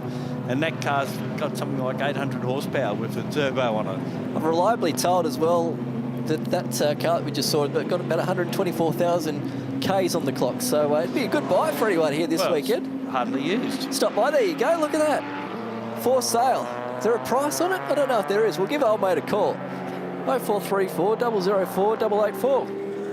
Open line number remains open. What's the betting it gets sold before the weekend? Been advertised around the world. I reckon if we put a 10% on that as well, we might make a quid this weekend. Yeah, well, we should get a commission. That's right.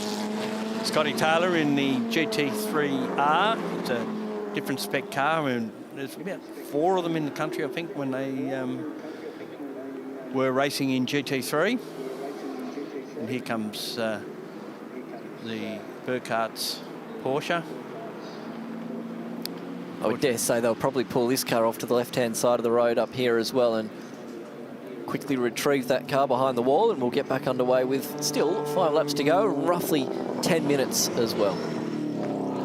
That's exactly what they'll do. Yeah, well, I might go green at the end of this lap, actually. Yeah, you would hope so, and you would probably think so as well. So a 2:11.5, the fast lap of the race, currently set by Shields out in front. Been a little bit of movement back in the field a bit. We've got Craill in position 7, Ryan McMillan in 8, so he's picked up a couple of spots. Lockie Harburg in the IRC GT car is in 9th, and Scotty Taylor 10th. John Goodacre in 11th, another IRC car. Brad Carr in the Porsche is out of 12. So a couple of them there have picked up spots. As we said, we can confirm that Matt Sim hasn't started, so whatever that drama they had after their centre bearing went in qualifying 1, it must have returned, or we've had another issue in the second. Another car that didn't do a lot in the second qualifying session was the Anthony Cox Saab, the Dodge NASCAR-powered, engine-powered car. It some sort of an electrical issue, a switch that decided to fall a bit, so 20-cent part. So hopefully, fingers crossed, we'll go back to green flag conditions on this lap here. And obviously, sorry for jumping over there, but Tyler Cheney's car wasn't ready, but I assume he'll be back for tomorrow. So lights go out on the safety car as it goes across the top, the crest there on Conrod Straight.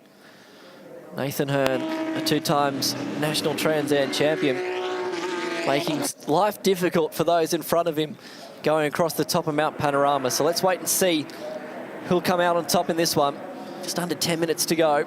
Lap 5 of what was originally scheduled to be 10. Currently lap 6 at the moment. But has Lacey got anything for Shields? The man that basically formed this category, started as a regularity event, you would say, up here at the Easter weekend, before turning into what we know now as Sportscars and Sedans up here at Mount Panorama, playing support to the Meguiar's Bathurst 12 Hour. When will Shields step back on the gas pedal here? Drama for McMillan, he's dropping back. He's letting cars go past him. Yes. Comes into the lane. So it's a shame. He was making up some spots in this race. But unfortunately, that car is going to go no further here in race 1 of the weekend as we get back under green. That car was the outright winner here last year as well. Overall, won all 3 races, but got pinged for breaking out in a lap time in race 2, so actually replaced the second. So there is the Cox Saab coming through, so they have made up a bit of ground because they didn't get much in the way of qualifying done. So top 3 pretty evenly spread out now as Lacey has got some work to do if he wants to catch onto the back of Shields. And look at Scott Taylor here. He went defensive into Hell Corner and likewise into Griffin's Bend too. As the field worked their way up through the cutting, Lacey then just a little bit of understeer through the front tyres, then going through the cutting, just washed out wide. And the margin from first to second is just on 1 second as they go across the top now. Interesting that Shields got away from Lacey in that opening part of the lap. The first sector, you might say, and he's maintained it a bit this year, this time around as well. So go across the top of the mountain itself. It's like we saw in that initial start, wasn't it, where the car just struggles to get away on the jump as Tracy going straight ahead there at the S's at the top of Mount Panorama. You could hear the tyres protesting there, so I dare say it wasn't just trying to be safe. It was, he had a moment going down then. I think he's got issues too. He might have more of a problem here. Is he trying to hold off those in behind him here? And he's got a bit of a train, but that car appears to be a little bit off the pace, and now he pulls off towards driver's right, and it's more than just a slow moment. There's a problem for that car. Yeah, and Donaldson's dropped back to 7th, so Raoul's got ahead of him as well. I'll tell you what, Donaldson, though, is going to be fighting hard here because he's got some quick cars in behind him. And watch for Scott Taylor. And that's Scott Taylor Motorsport 222 car. He looks towards the inside here as well. Late under brakes, threads the needle and picks up another spot. So move Taylor now into position number 7 and starting to make his way through. Donaldson defensive here. Oh, Taylor is going to have to open the steering ever so slightly. That's Taylor in the black and green car. The other car's not on the timing, the one that's behind Donaldson. So McMillan comes back onto the racetrack just in front of your leaders. And this battle still between... Goodacre going around it. Turn one there, and yeah, we all hold our breath. He's stuck in the middle of the racetrack. Some drivers then did a great job trying to avoid him, and he does a good job as well getting out of the way. He hasn't got much of a turning circle though, but he gets it around. Yeah, he'll get that thing refired heading back up Mountain Straight, but it was stuck right in the middle of the racetrack. Here's a replay, Gary. Talk us through it. Yeah, he's come into the corner and did it close up. No, it's all done it on his own. Must have just got on the power just a little bit early and just got missed by Warwick Morris in the Porsche coming out of that corner. That was close. That was very, very close, but he did a really good job, and it looks like we're going back up towards the top here. Forest Elbow, contact further back in the pack. That's Mark Tracy and one of the Porsches. That's Blake's dad. Fire engine red, you can tell that that car was actually painted in respect to the Bush Fire Brigade. So Shields out in front, trying to pick up the pace here. He's done a personal best to the first sector, and there's unfortunately Blake Tracy parked on driver's right going down Conrod Straight. But again, he's done a good job to get that out of harm's way. So how's the difference? So Nathan Hearn, down in position number 4, was 1.1 seconds quicker across the top of Mount Panorama than Shields, your race leader, just showing the difference in speeds compared to from the Sports Sedan Fiat and the TA2 Mustang. So he's a distant fourth. McMillan a lap down, that green car going through. Then it's Mick Craill. And then the leading Porsche, the leading sports car, which looks like it might be, because it's not coming up on our timing, but another one pulls in. Might be a Bacchini BMW, I think, that might be parked on the left-hand side of the road there. Back where Paul Will parked his car at the end of... trouble for Rob van der Kamp in the Falcon. Will or Cam McConville? I think it was Cam McConville that year in 2007. Yep, it was. The warm-up lap of the 1000? Yeah. It's Jason Miller in that Porsche, who's actually the leading sports car now. And it is one of the Bacchini BMWs, but has refired that car once again, thank goodness. So we stay under green flag. That's Paul Bacchini driving the car this weekend. That's a cold boot to get that going. Carly Bacchini also in the field of the 999 BMW this weekend too, of course. Scott Taylor and Lockie Harburg going at it. Harburg out of Porsches into this IRC car and putting the pressure on Scotty Taylor. So head up through the cutting. Ahead of them on the road, of course, is Jack Donaldson, and we think it's Jason Miller who's leading in the Porsches in position 6. Just watching Taylor here going across the top, that glorious Porsche sound here at Mount Panorama. You can always tell these cars because they're a bit fatter than the normal 911s and 911s and 997s. Yeah, with that much bigger aero kit. So a 2:08 fast up the race at the moment for Shields, nowhere near that benchmark time of a 2:05. They cannot go quicker than. So the field work their way back down into Forest Elbow. Counting down this race as well as we head back towards our race leader of Shields here. Comfortable out in front, 2.3 seconds the margin between himself and Lacey. I think he'll have the checkered flag on this occasion as well as he comes down to the last corner. So race 1 for the weekend goes to Brad Shields in the Joe Said Fiat 124 Rotary Turbo. Lacey home in second. Good job for him as well in that yellow and black IRC machine. Gomersall strong in position number 3 in that ex-SBR Falcon. Nathan Hearn in the end coming home in position number 4. Now here comes our Porsches, and it's Jason Miller ahead of Jake Donaldson. And we go back to Lockie Harburg, who got back in front of Scotty Taylor. that was a race-long battle at the end, wasn't it, between the pair of them? Brad Carr, Andy Hall, the next 2 across the line.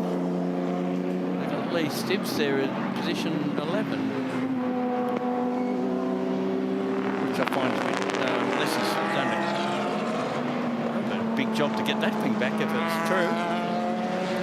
But Shields in the end, change.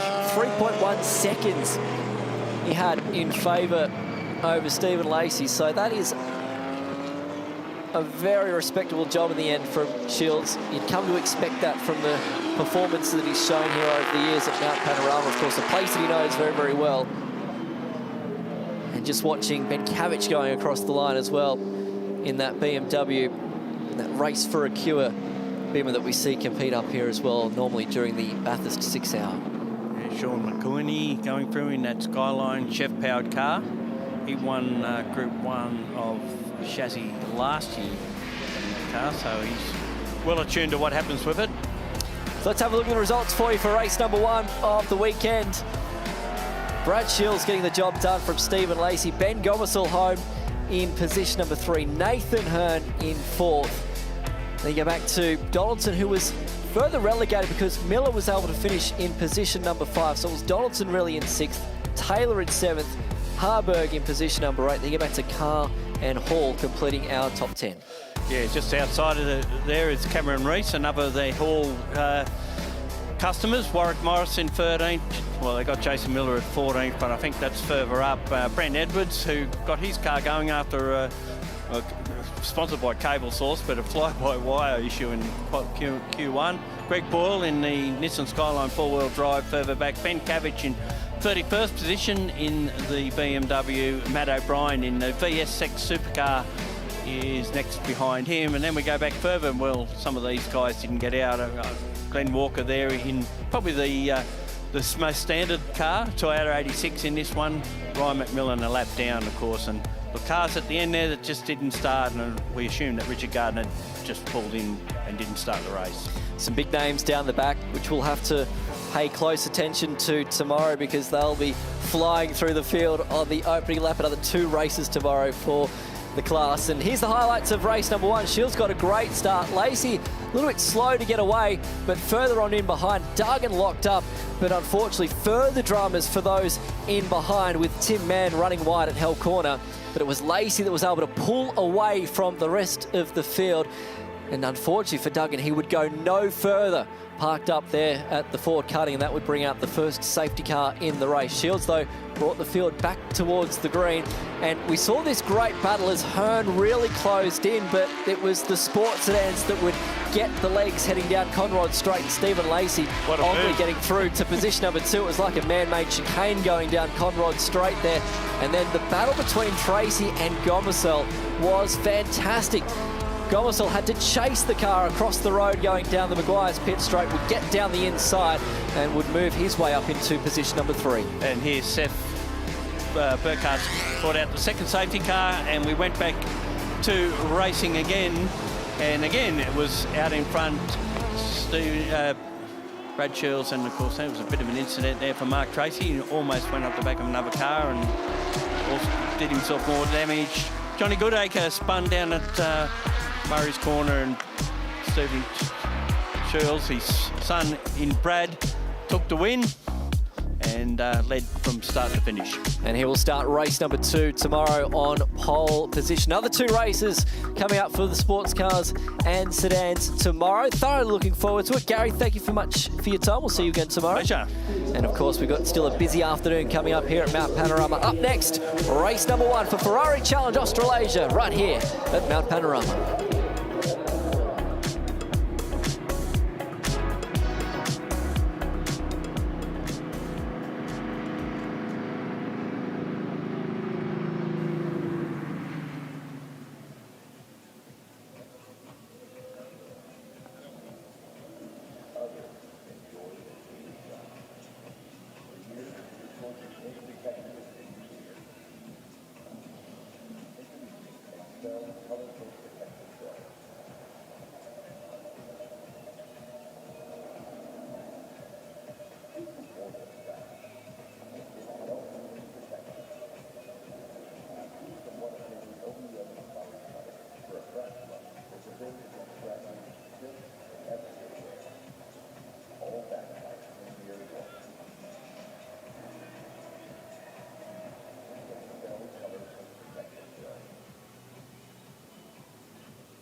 A new championship year starts right here at Mount Panorama for Ferrari Challenge Australasia, a 5-round championship that will visit Phillip Island, the Bend, Queensland Raceway and Sydney Motorsport Park.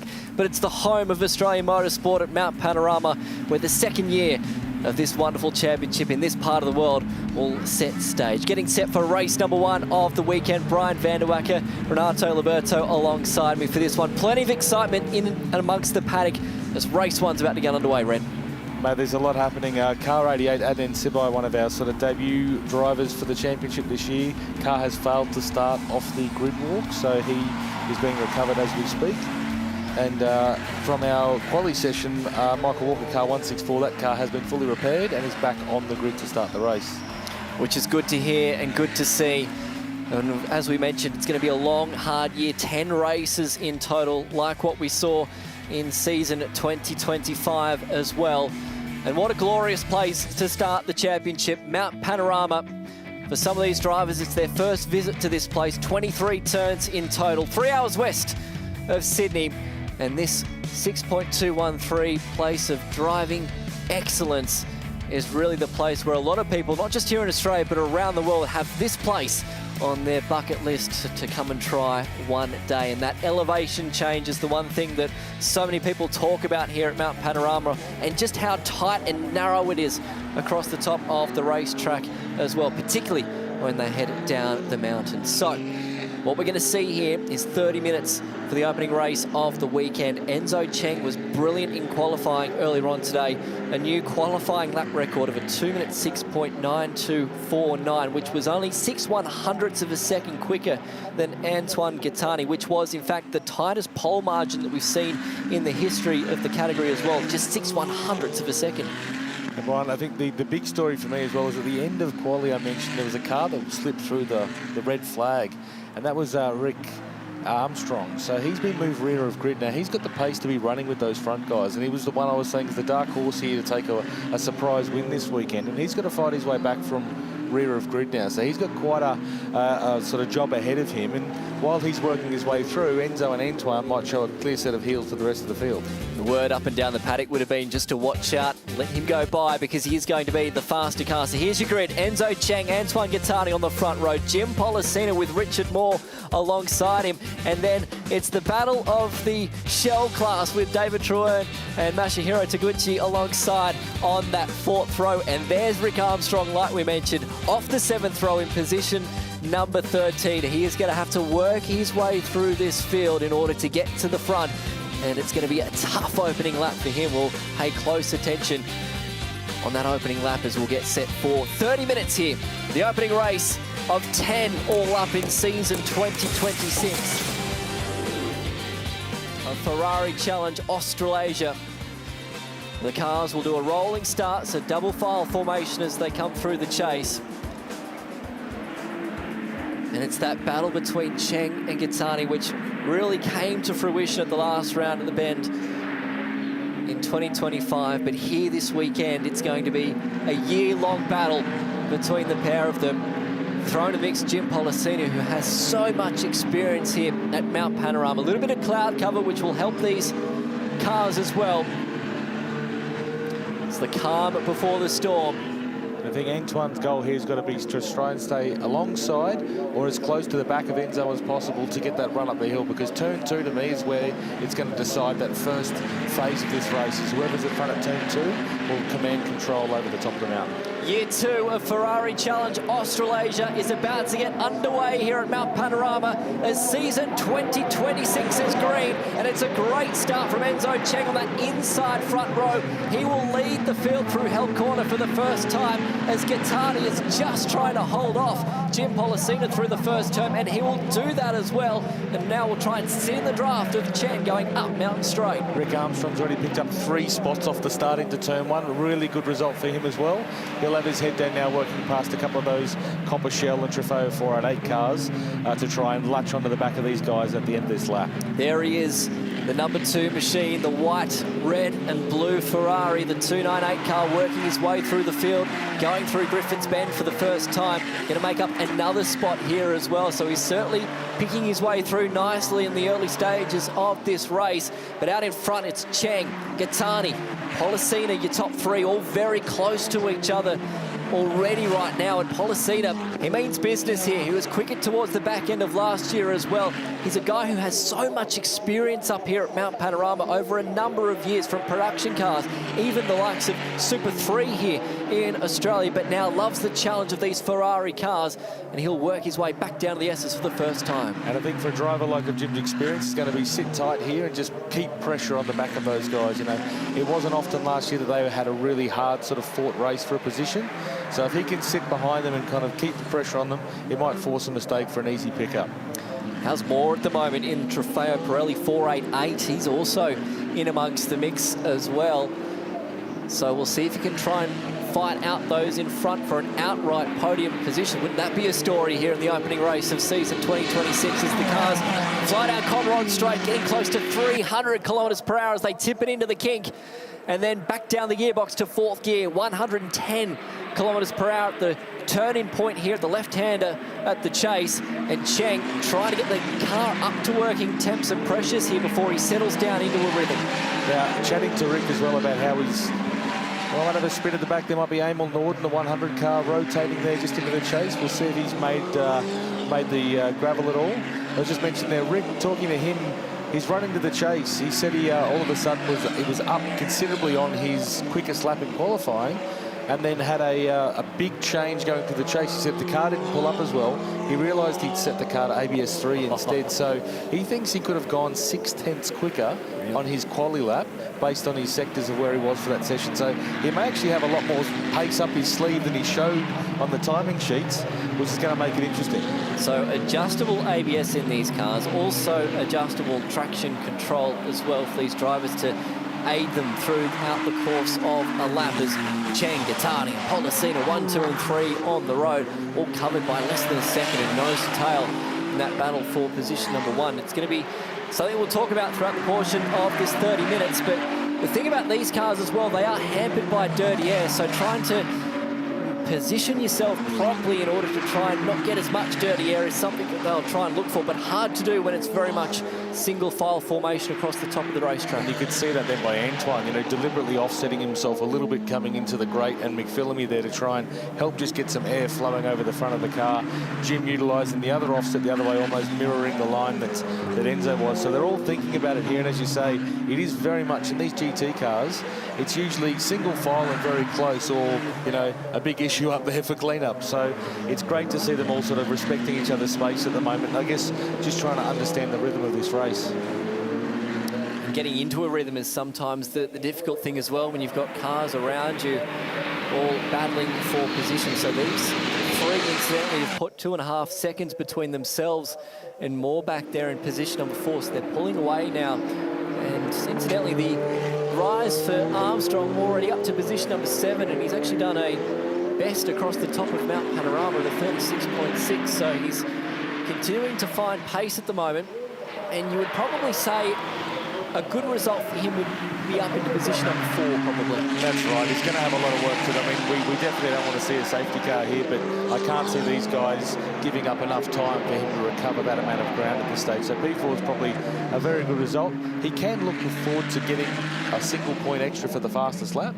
So that's probably a strategy would be happy with 4th and try and pick up that extra point and hope it makes a difference by the end of the season. So from the margin that we've got between position 1 and 7, which is Armstrong, is about 8.8 seconds. So that's the margin that he'll have to try and close in if he's to possibly at all catch our leaders out in front. So here's a replay of the start. It was Cheng that had to get defensive in that run to turn 1. Likewise for Gattani, because it was Pollicina that was trying to stick the nose down the inside. Yeah, that run into turn 1 so critical. You can see that little bit of a wiggle there he's had on the exit as well. You can lose so much momentum if you get blocked on that inside run that it really affects here. And here's that moment at the chase as well, just having to correct the car back onto the racetrack, and those in behind did a really good job, in fact, to avoid and not get involved in the incident as well. Emil Norden then was the one that got caught up, and it looks like he's brought that car back into the lane. Yeah, I dare say it's probably, you know, the classic thing. You can see a little bit of bodywork hanging off the underside there in the centre floor. Just when the car goes off like that into the gravel, even if it's gentle, it still is very low to the ground. There's a lot of quite delicate aerodynamic work under these cars. So hopefully that's a very quick fix for them to just get him back out there circulating to get some more laps under his belt here. So Pollicina in position number 3 did a best to the first sector, but there's not much you can really do about it because he's having to follow the cars in front, and it's almost a game now of probably waiting towards the back end of this race to make you move. It's almost like a game of chess as to when you do in fact make that race-winning move if it proves to be. And again with Conrad Straight here, just watching the speed trap then, Gaetani 296 in the tow behind Enzo Cheng, even though he wasn't right up the rear bar. As soon as you get into that little bit of a tow, I could see him closing in that final stage in the run into the chase. So that to me there is showing that there is a big opportunity here with these cars to get that tow into the final sort of run into the chase for an overtake, potentially on the last lap here. And where that marker is for the speed trap, these cars are still wide open for probably another 200 metres past that. Yes, so you're looking bang on that 300 kilometres per hour mark going down Conrad Straight, which is seriously impressive in one of these machines. So we're watching Gaetani trying to hold off Pollicina for positions 2 and 3 at the moment. And there's that margin all the way back to Moore in position number 4, but again Moore in that 488 car doing a really good job. And here's Armstrong, he's got 2 cars in front of him. Position 7, he's going to try and pit pocket Wilson and Trewern here and try and find his way in position 5. And Rob Wilson there in the 44 car is effectively the team principal for the car that Rick's running under the Zagami Autosport brand here. So I suspect there might be some team orders at play here, but I'll just go after you, Rick. I'll see you at the finish line. But it's good to see that, you know, Rod's putting a fair bit of pressure here on David Trewern.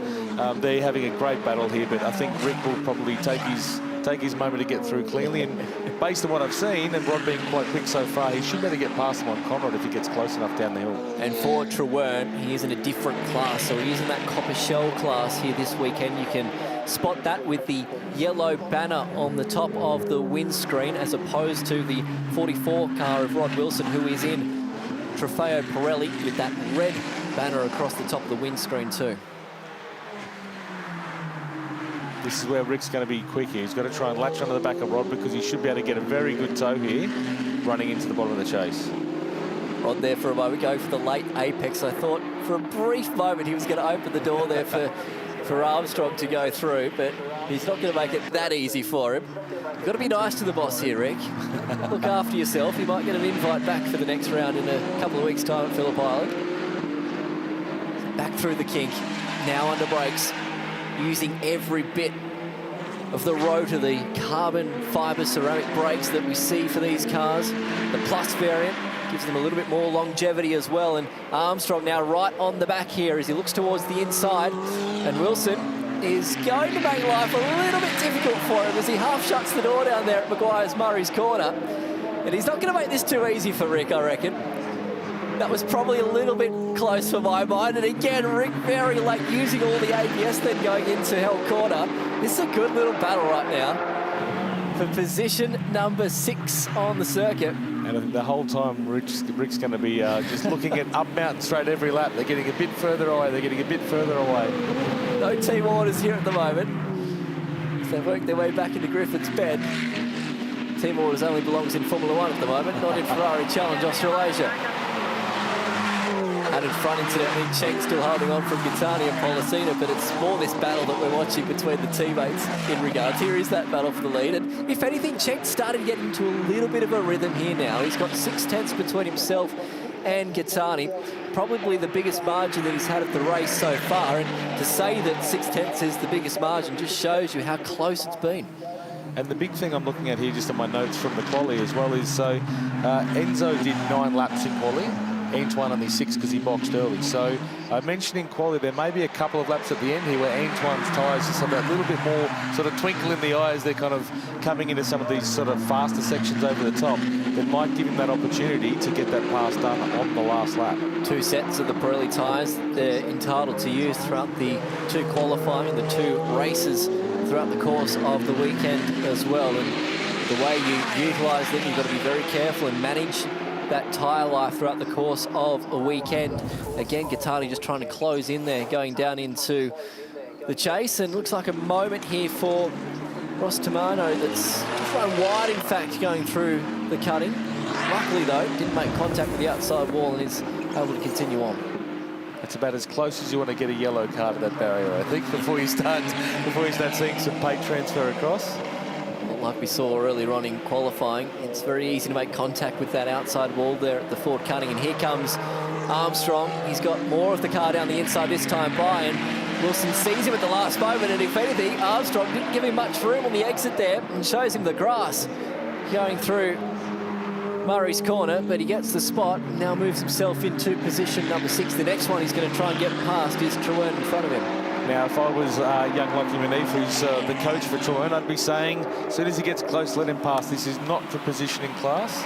This is a Trofeo Pirelli car coming through on a copper shell, so I'd be letting David give him up. But based on what I've just seen then anyway, give him plenty of room to get through and make that as clean as possible. It was a big old dive bomb, wasn't it? So here it is again on the replay. Car just squirming a little bit under brakes that goes into the ABS, and it was almost like it was the last minute for Wilson that saw him in the mirror. Thankfully opened up the steering and there wasn't contact. And these cars do have the big halo style headrest, and you sit very low in the car, so your peripheral, the cars can appear quite late. Steve Owen, who's our driving standards advisor for this category, does talk about that kind of, I guess, the field of vision they have in the cars, and that is the acceptable sort of, overtake and who's in right and who's in wrong. So it is a consideration for this, and obviously the GT cars here this weekend is that visibility.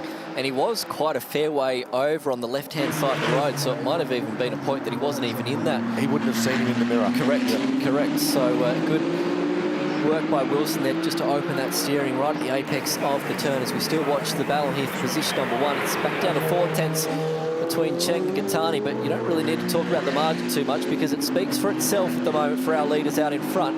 And just watch these speed trap figures again. 5 kilometres per hour quicker in the draft was Gattani, but he's just happy to sit there at the moment. If anything, he's probably a car length or two back from where he needs to be in order to make a pass. But again, it's maybe a little bit of that dirty air effect as Policina is now starting to make his car wide in the rear vision mirrors of Gattani in front of him. So the later we get in this race, the more that these guys are going to try and move themselves around the racetrack to try and find a way past. And I think we get another great pickup here by Rick at the same corner as last lap. David's giving him a little bit more space, it looks like this time, to get him through, which is great to see. But also just picking up there, Enzo, new fastest lap, 2:09.1 now. Look at Rod's got back through. Back down the inside, if you don't mind, and he's going to give a little bit of a hip and shoulder for foot serving him off the racetrack a lap ago. So there is certainly no team orders here at the moment as Wilson is getting the elbows out here and has now flashed the lights to Truern in front. So he means business. He'll go towards the left-hand side of the road here on Mountain Straight. It's going to be a long way around the outside here at Griffin's Bend, but I tell you what, he might just be able to do it. Indeed, he does.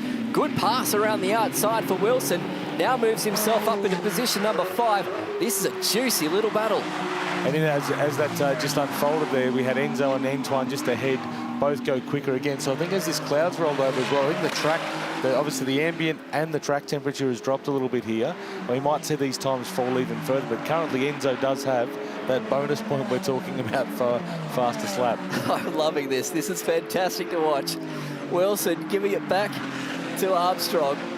And now Armstrong is still stuck behind Truern here. And if anything, Armstrong has really built a margin. Wilson has really built a margin now between himself and Truern as they go across the top of the mountain here. So Armstrong is getting balked here. He needs to get past quickly if he wants to get back to Wilson in position 5.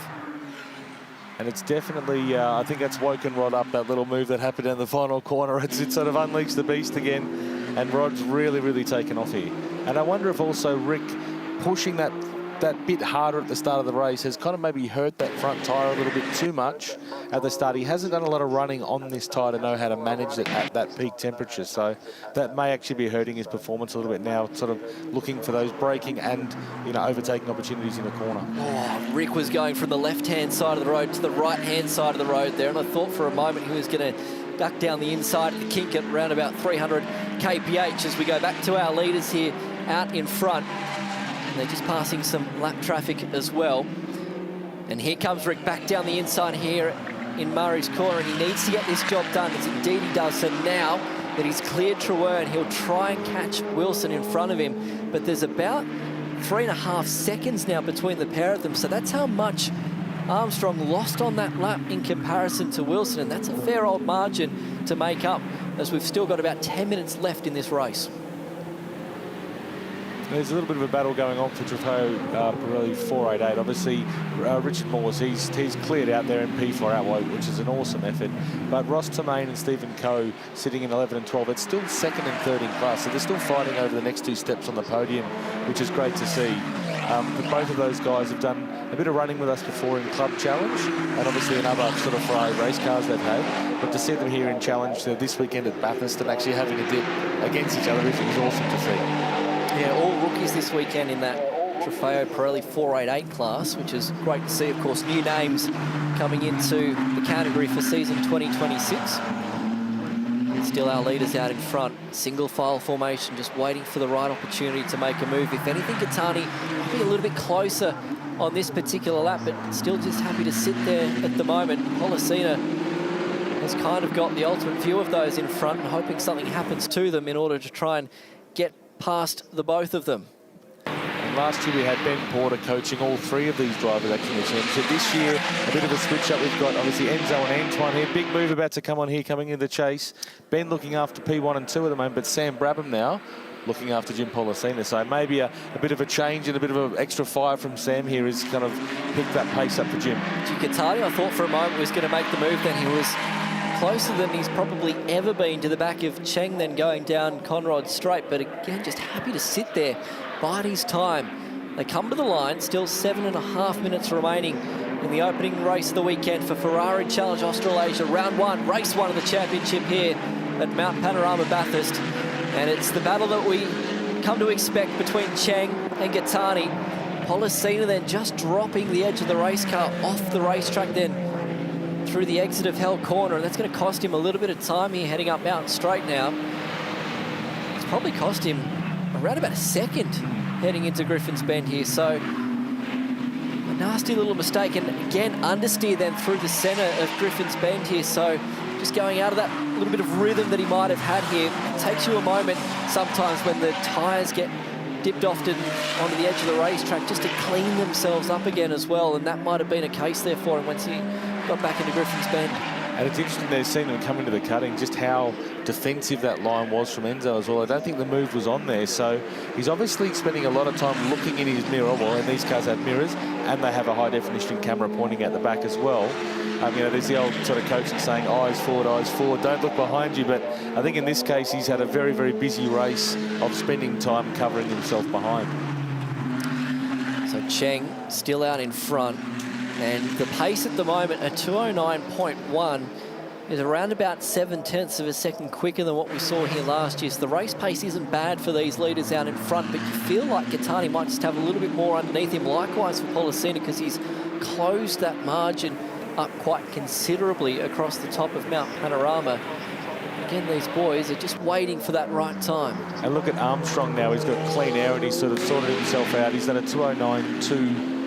So he's actually 200ths of a second quicker than what Antoine's lapping at the moment, but unfortunately he's just got that margin he's lost at the start here. Big move down the inside and a door shut. This might open the door for Pollicina now on the run into the final turn. It was a big lunge by Gattani, wasn't it? He thought about it, but Enzo Cheng was having nothing of it, and now Pollicina was trying to move the car around. Look at Gattani, how late he was on the brakes then underneath the rear wing of Cheng, and if anything, it's hurt his exit, and Pollicina might be half a chance now here in the Hell Corner. Here he goes for the dive. Big move from Pollicina, pulls it up well and takes away second. The car just squirms on the exit, and that might be half a chance for Gattani to get back past him here.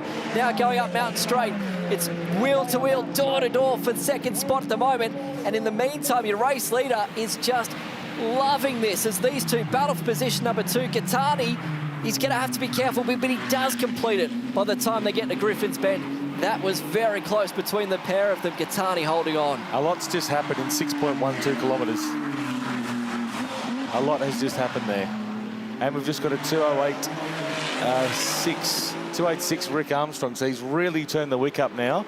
and he'll be taking that bonus point at this stage. Fastest lap of the race and a new race lap record as well for Armstrong. So here's this replay. This is where it all started. Gattani was late under brakes going to the chase, thought about the move, but then at this particular point thought better of it. Cheng was very good in opening up the opportunity if it came about. And this is where Pollicina was moving the car around to try and find a way past. But it was at this point where Gattani had a slight lunge, but it hurt his exit. Absolutely. That little clip on the curb on the inside, you could see just tightened the car up a little bit too much, lost that momentum. And, you know, as I said, 6.12 Ks ago, Jim was a second behind here. There's all of a sudden in one lap it's turned here. But again, rotating through to Antoine, gets the recovery back in and he's back in position. A little bit of body damage by the looks, just on the side skirt of one of our Michael Walker there. Cars as it goes across the top, and if hopefully that might hold on and doesn't go into a precarious position on the racetrack, because you don't want debris on the racing line at any point. And look at this, it's almost a case of deja vu from what we saw a lap ago. It's going to be round 2 between these boys out in front. So it's Cheng, Gattani, Pollicina again. Got to run. Moving the car around, and Gattani, like he did exactly a lap ago, covers heading down into Murray's corner, but this time got a better exit, and Pollicina's probably a car length back than what he was a lap ago. Here comes Gattani. Jeez, he's good under brakes at the moment, but he's probably giving a little bit away on exit. And we're about 3 minutes to go plus 1 lap here, and this is that window I was saying now where his tyres could be making all the difference for him. It could be giving him that extra confidence under brakes and into corner entry that those 2 laps in qualifying have sat back. The thing about this is Gattani's got the speed going across the top of Mount Panorama, but he can't do anything about it because it's one lane up there. Speaking of which, look at this battle going on as well further up through the field, because you've got Wilson fighting in with Moore, fighting in with Armstrong, and it's all changing for positions because Wilson now goes up a spot as well. Here's that replay into one. It's busy down here. Rod looking inside, Rick looking outside. Rick overtaking both around the outside of one, then going too deep, letting Rod back up the inside. I think there was about 5 overtakes there in about 50 metres. Just hearing from race control as well that body damage that we saw a short time ago is okay. It's all cleared by race control, which is good to see. So, battle continues on for our race lead. Cheng, Gattani, Pollicina, we've heard this before so far in this race. In fact, Gattani and Pollicina, personal best to the first sector for the pair of them, so they mean business here late in the race. 2 minutes to go. Gattani is close enough. Will he use the draft heading down Conrod Straight this time by in order to make a move?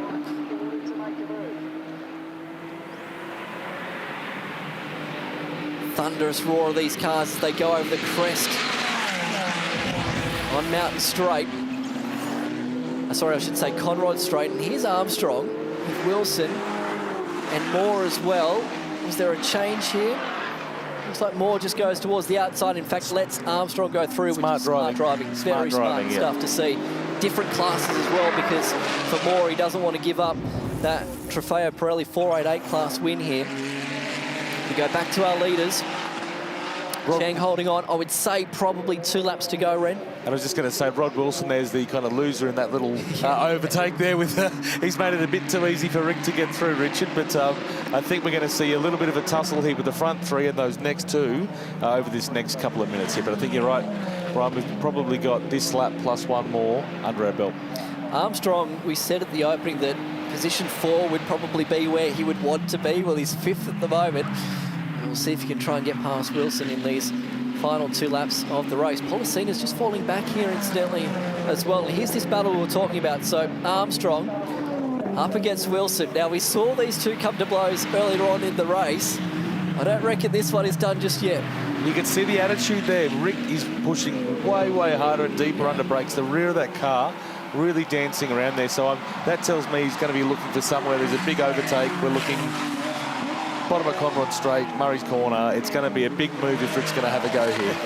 Oh, I'm looking forward to it. It'll be good. It'll be good. I can't watch. Can you let me know what happens? Yeah, no worries. I will. You meant to watch your commentator, by the way. Oh, right. Words, so it's I'm new to this. That's right. So we've got time just about to elapse here, but it's plus a lap. So a lap and a half to go. Leaders down through the dipper once again. Gattani biding his time. Will he make the move? Cheng very strong on the entry into Forest Elbow this time by. head back down Conrod Straight again. Policina's still closing in, so he closes that margin in going across the top. He's been giving up a little bit down the bottom on the last couple of laps. Into sector 1, Armstrong shrunk that gap now to 0.7 to Rod, now 0.6, so it's super close. It's going to be on for young and old here in this last lap and a half. Here comes Gattani again, just moving it ever so slightly onto the left-hand side of the road. Or Cheng was a little bit crossed up then through the exit of the chase. Will it leave him vulnerable down here into Murray's corner? Not quite. Look at the car just darting as he's into the ABS, into the final turn. Should be a lap to go this time by. So 6.213 kilometres remain in race 1 of season 2026 for Ferrari Challenge Australasia. We've got battles for the lead. We've got battles for position number 4 as well as they head back down into the final turn. Armstrong trying to get past Wilson here. Got a good exit then through the final turn. Shows the nose into turn number 1, but not quite close enough this time by. Turn 2, they've got history. Turn 4, they've got history. There's a lot that's going to happen in this last lap for those guys, but it looks like now Enzo's got enough of a margin here that potentially there's a move on here for second, though, with Jim and Antoine. They've got probably a few opportunities going into Forest Elbow if they're close enough. Speaking of opportunities, Armstrong and Wilson, there's body damage. That might have been a side mirror that popped off the side of the Armstrong car. Contact again between the pair of them. Teammates, it's a warfare for position number 4. We're enjoying it. I don't know what the heart rates will be like in and amongst these race suits right now, but it would certainly be well in excess of 100 beats per minute. You don't know where to look between the battles out in front and fourth. Here's the replay. So Armstrong clearly down the inside, and then Wilson was not giving him much. If anything, Armstrong just clipped the inside curb then at the apex turning, which just sent him out wide. Good hard racing between the pair of them, and here's this battle still for position number 1. This is where it's all going to happen, ladies and gents. This last run down to the final turn through Conrod here, it's going to be on, I think Enzo's safe at this stage, I'd say, for this first part, but I think Antoine is definitely under fire from Jim here. You're a brave man to say he's safe because Gattani is closing in here, right in underneath the rear wing of your leader of Cheng. He will try and show the nose. He's been very deep under brakes, but not quite close enough. Cheng has got one more turn to try and survive here down into Murray's corner. He will cover, go towards driver's left. Gattani too far back, and he'll have to try and defend from Policina as well. Enzo Cheng will get the job done and start season 2026 with a win here at Mount Panorama. A lights to flag victory, gets the job done. Gattani home position number 2, Policina in 3rd. This isn't done yet either for position number 4. Armstrong, huge dive bomb move, parks him in the middle of the corner, takes away position number 4, job done. It was always going to happen, wasn't it? There was always going to be a last lap, last corner with those two. What a great race. That was a brilliant battle and worth the price of admission in itself here on this Friday afternoon at Mount Panorama. Ferrari Challenge Australasia putting on a great opening race of the weekend here. And if that's anything to go by for tomorrow, I am thoroughly looking forward to race number 2. Absolutely, that's great. No, I'm going to go and run up to turn 2 to see if I can get myself a free mirror before the locals do. It wouldn't be cheap either, mind you. It would not be cheap. You've got a fair few spare parts, I should say, from Italy here this weekend. What a great race. Thoroughly enjoyed that one. Enzo Cheng, your race winner. Only 0.4 of a second the margin between himself and Antoine Gattani. Policina home in 3rd, Armstrong in 4th, and Rod Wilson completing your top 5. And Rick picking up that bonus point for fastest lap. Richard Moore, awesome effort there in Trofeo 488, coming in P6 outright, and straight behind him, P1 for Copper Shell. David Troy, an amazing drive by him, followed by Masahiro Taguchi. Michael Walker and Ross Tabane completing the top 10 out of the 14 cars that we saw for race number 1 of the weekend. Here's your highlights. And it was a great start from Cheng, wasn't it? Gattani and Policina, they had to get a little bit defensive in that run to turn number 1. Gattani would ultimately hold on to that second spot when they went up Mountain Straight for the first time. But really, the headline act on that opening lap was Rick Armstrong making his way through the field. I mean, that's what set him up for the end of the race as well.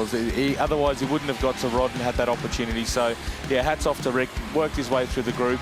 And again, Richard Moore as well, just getting on with the job in the 488 amongst the bigger 296s was an awesome run by him. This was a race-long battle between Rick Armstrong and Rod Wilson. This wouldn't be the first time that we'd see them come to blows at the final turn, because they would do the same at turn number 1 as well. Wilson was giving nothing towards Armstrong, a little bit of hip and shoulder into turn number 1. It would continue up into Griffin's Bend, where, thankfully enough for Wilson, he would ultimately get past Trewern, and Armstrong would get past Trewern about a lap later as well, going into Murray's Corner. Rick really turned the wick up after that little sort of swap with Trewern and Wilson there. He really showed his pace, and to get that fastest lap of the race there towards the end of the race as well just shows he had pace in the car. And here was this battle that we spoke of, a massive move down at the final turn of the last lap for Armstrong to take away that 4th spot, but don't take anything away from your race leader. Enzo Cheng, tremendous job, race wing to complete the opening race of the weekend, and of course what is going to be a long 10 races this year for Ferrari Challenge Australasia. It starts here at Mount Panorama, and that is the perfect start towards his 2026 campaign as he eyes off that championship once we get to Sydney Motorsport Park later on in the year. Another qualifying session coming up tomorrow, another race tomorrow as well, which we'll have on the broadcast across Fox Sports and KO as well. Looking forward to that massive day today, but Enzo Cheng, what a tremendous performance. It was a super mature drive, just lights the flag run there and kept his nose clean while all sorts of chaos happened behind. So, yeah, driver of the race for me then was Enzo. One more session coming up here this afternoon. It'll be for the bronze drivers only for the Meguiars. Bathurst 12 hour here on this fabulous Friday at Mount Panorama. I hope you're enjoying the action.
3 practice sessions down on Fast Friday at the Meguiar's Bathurst 12 hour. One more to go today as we turn our attention towards Saturday and another opportunity to rate the field and see where things stand ahead of this year's Meguiar's Bathurst 12 hour. Good afternoon, everyone. Welcome back to the mountain, or welcome to the afternoon session if you are here. A bit of happy hour fun on a Friday afternoon.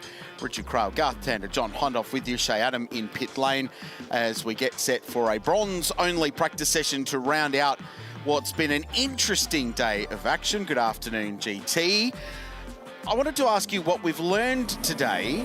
Aside from the fact that it's incredibly close, I'm struggling to get our lessons from our 3 practice sessions so far. Afternoon, Rich. Afternoon, all. Yes.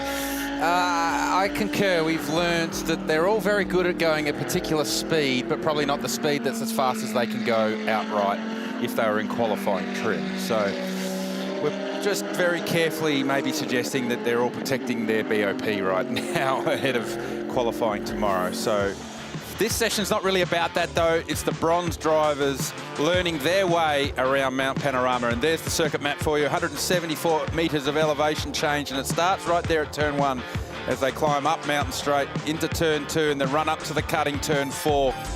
Exit of the cutting, steepest climb on the way to the top of the mountain through McPhillamy, over Skyline, through the S's down to turn 17, as we would call it, Forest Elbow. Exit of the elbow, really important for that long run down Conrod Straight to the fastest corner in Australian motorsport, turn 20, just shy of 300k an hour, into a very heavy braking zone. Down to the final corner, turn 23. You do 2 minutes of work around here, John Hindhaugh. You do not want to throw it away at the last corner. Keep an eye on the sector times as well. Start line to halfway up the mountain and then most of the way down.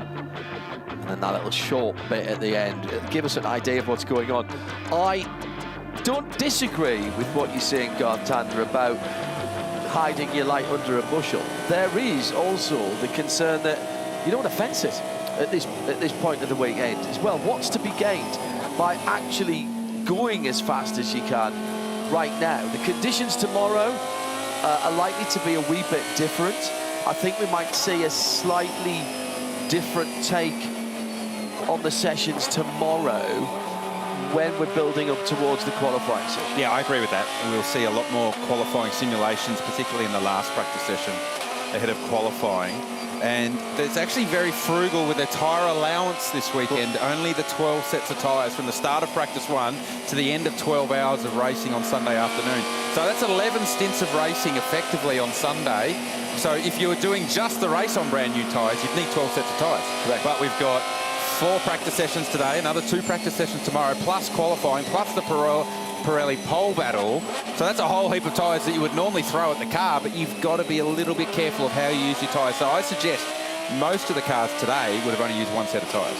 Yeah, because what you've got there is something in the region of what, getting on for 14 hours of running with tyres for 12 hours. Yes, really, correct. It's probably actually 16 hours of practice. Yeah, actually, yeah. And a tyre that is new to this event this year that people don't have a particularly good read on in terms of durability, especially durability, because these sessions are so short. I spoke to Matt Campbell between sessions. He said 40 minutes is not enough time in one session to run through what we're after. And he said that if you go and do a run and want to make a setup change, there's 3 laps gone out of a session where you might get, if you're putting one driver in the car, 15 or 16 laps. Yeah.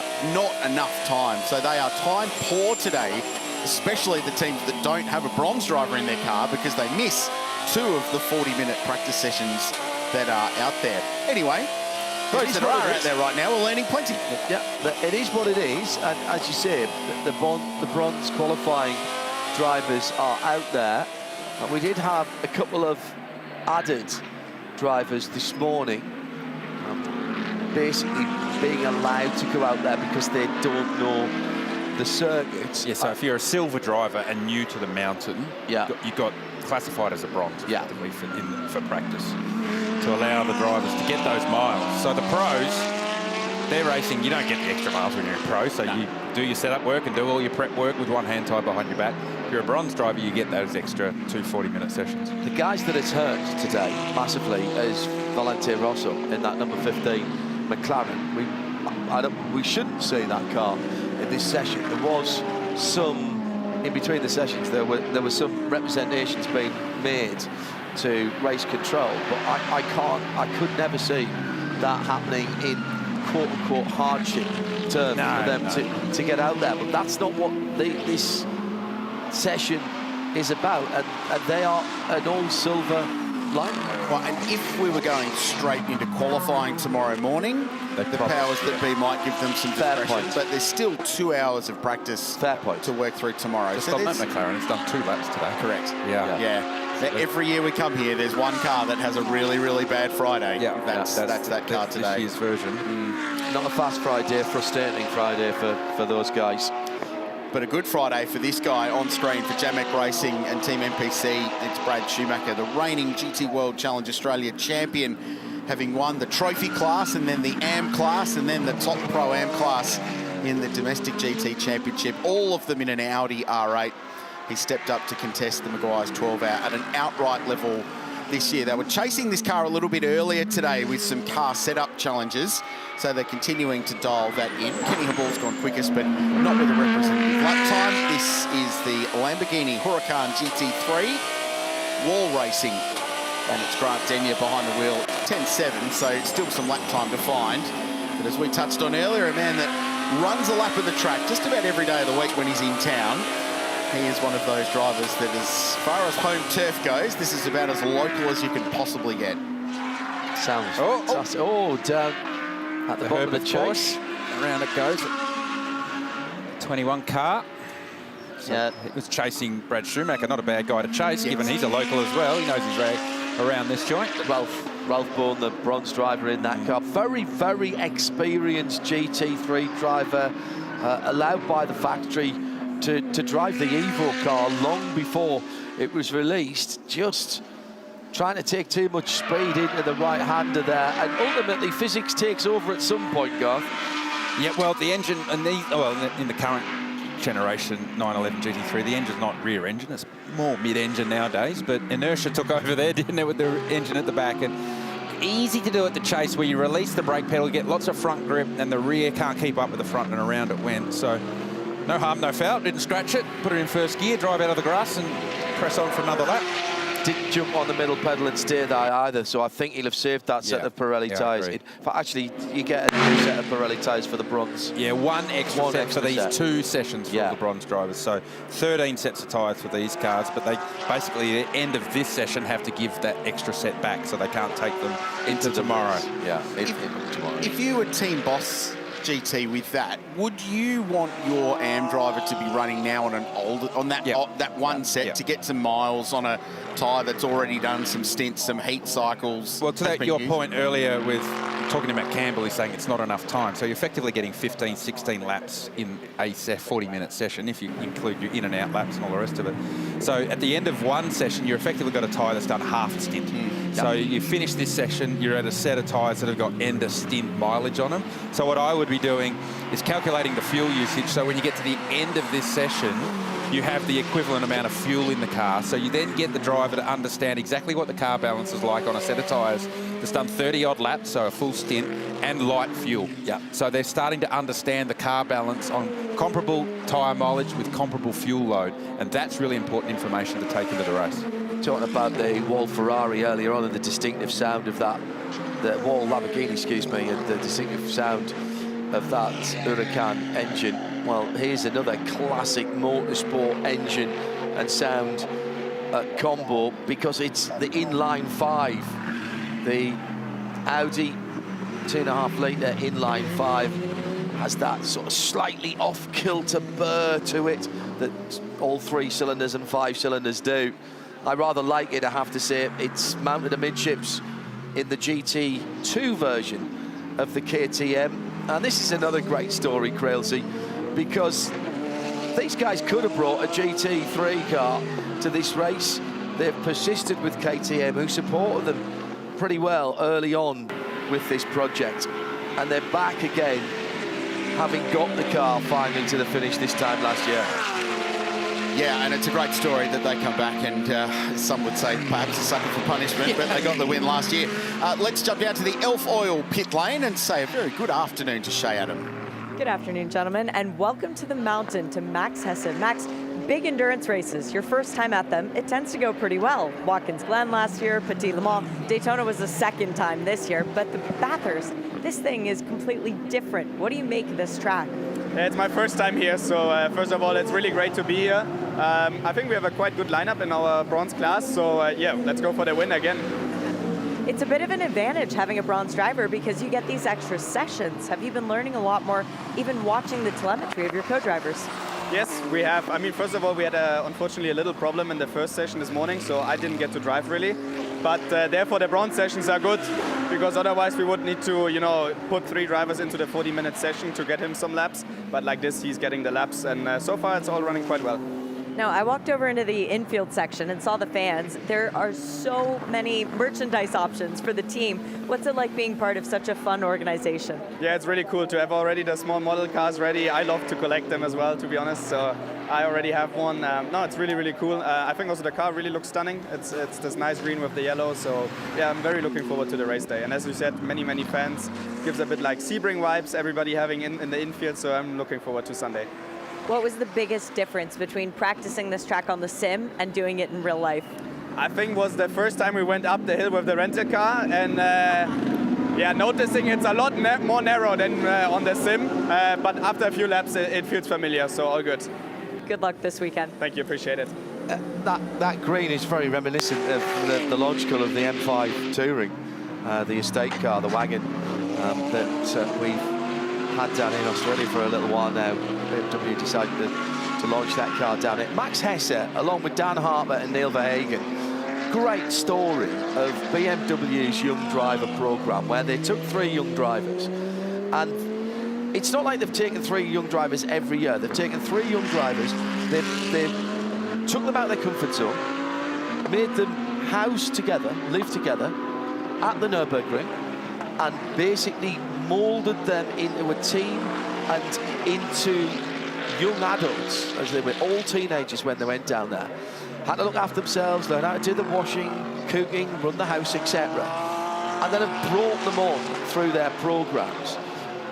I hear that they are on the lookout for some more young drivers to do that too, but slightly different to the way that OEMs do it, Craill, where we'll often see, you know, 2 or 3 or 4 drivers being promoted every year. They've took these guys, and this has been a, what, 4 or 5 year plan now for that trio, all of whom have repaid the confidence that BMW showed in them as fairly young adults, late teenagers. Yeah, it's been interesting to see the different approach to the young driver development stuff that goes on. Porsche's is a different program where they'll pick some juniors every year and they go to the shootout and they'll bring them up through Porsche Super Cup and into the junior GT ranks, and then ultimately with the goal of becoming a factory driver. And we've been fortunate enough to have several drivers from this part of the world achieve that. I spoke to Max after practice 1 this morning, and said, what do you think? And we finally got here first laps, and I've seen it from 100 international drivers over 15 years, and it doesn't change. Oh man, it's so much narrower and steeper and faster than the simulator ever showed, and it's just amazing, and I love it. And I've only done 2 laps and I want more. Yeah, ripper young bloke, 24-year-old is Max, and had some success at Daytona as well, which is very, very cool. But that experience of coming to the mountain for the first time and driving it in whatever the rental car is, Garth, you never forget that. I was a passenger in the left-hand seat of an Audi A4 Quattro the first year I came here in 2013. And I had to remind my driver that A, it was 2-way traffic, and B, it was 60 Ks. Because there was a perfect racing line taken into Hell Corner, and as we were going through Griffin's Bend and heading up towards the cutting, that was when I had to chime in and say, remember it's 2-way traffic here and it's 60k. And literally 2 corners later, there was the bin wagon coming down the hill. Do you care to disclose who your driver was? Negative. No, okay. But you're in an Audi, so that might be a small giveaway. No, okay. That's not the reason. Okay. It was not a race driver. Oh, okay. So, yeah, absolutely. Yeah, but it does. I mean, we say it here oftentimes, TV does not do this place justice, just how steep it is and just how fast it is. And for me, coming here 25 plus odd years, that whenever you go out and you do your track work for the first time every year, you come back here and you're walking across the top of the mountain between Reed Park and McPhillamy, and you're looking at the data printouts and you're looking at the walls and you're looking at the elevation change, and you go, even after 25 years, it still gets you that, wow, we go this fast across the top of the mountain and it's this narrow and the walls are that close. Well, it is, we say this quite often, but it is true. It is a street track as well as a road circuit. A natural terrain road circuit is what the Americans were telling. But there's parts of it that look like an inner city street circuit because the walls are right there. Right there. You're actually looking through the wall to your exit point. Yeah. It's incredible. Yeah, and it's incredible. A lot of people talk about how steep it is going up the mountain, but also how quickly it drops from Skyline to the Dipper, and then from the Dipper down to Forest Elbow. Those 2 drops down the shelf are incredible. So we talk about, you effectively you blindly leap over Skyline where you can't see where the road goes. There's so many blind corners across the top of the mountain. It's a real skill as far as car positioning, because you need to position the car in a particular position to be ready around the corner that you can't see, but you have to be ready for it. Brett Hobson's got the best time at the moment with a 2 minute 6.2. So coming down. It was a 5.3 in the previous bronze version that he set. But these again, pound to a penny, that these will be. These were 17, 18 lap all tyres when they went on. He did 17 laps this morning, and he did his time on lap 14 of 17. Right. So now on lap 5, so this tyre is now 22 laps old. Yeah. So starting to get towards the end of stint life. So you're not going to expect the same peak lap time that potentially you saw earlier. But that also depends on the fuel load that they were running in the first session when Hobson set that lap time. So still a huge amount of variables that come into lap time that we see here, but ultimately I feel like this session continues to be all the drivers becoming comfortable getting laps on the track. It's familiarisation. Let's be honest, that's exactly what it is. And those like your Grant Denyears or your Kenny Habulls or your Brett Hobsons that have got a huge amount of experience as bronze drivers are contributing to the data gathering exercise over the course of this session to help their pro drivers have a car and a strategy that's going to work for them on Sunday. Fabio Babini with the Porsche now up into second position at the 79 Tsunami RT car with the multicoloured paint job. Kenny Bull continues to circulate, coming round to click off another lap. That will be his 7th as he goes across the line, and no, check that'll be his 5th lap as he goes back into second place with a 6.3. Fastest final sector for Kenny, just over 1/10 of a second behind Brett Hobson. So Mercedes 1-2, Babini in 3rd, Porsche, Lamborghini 4th, Adrian Jeets at the wheel, but I dare say that was Grant Denyer that set the time. And Ralph Bond in the Herberth Porsche that we saw have that moment down at the chase 5th, so he's recovered nicely as well. Darren Curry just into the lane in the IRC GT, one of the Invitational class cars. Spoke to team driver, brand owner Danny Studdard earlier today, and they're battling for straight line handling. Oh, come on. Way down. Those things are rocket ships in a straight apparently, line. Way down. Don't tell me they're BOP safe. They were down on straight line speed, so they were making some changes to look for that. Into the lane is the JMR Corvette Z06 GT3. Chevy this morning actually announced a special Australia and New Zealand only model of the Corvette, which is a Bathurst 12-hour edition that will be on sale to local markets here and across the Tasman, which is very cool to see. On the left of screen in the box is the Team BRM Audi R8. Behind the wheel is Kiwi Steve Brooks. Speaking of New Zealanders, he's from the Canterbury region in Christchurch.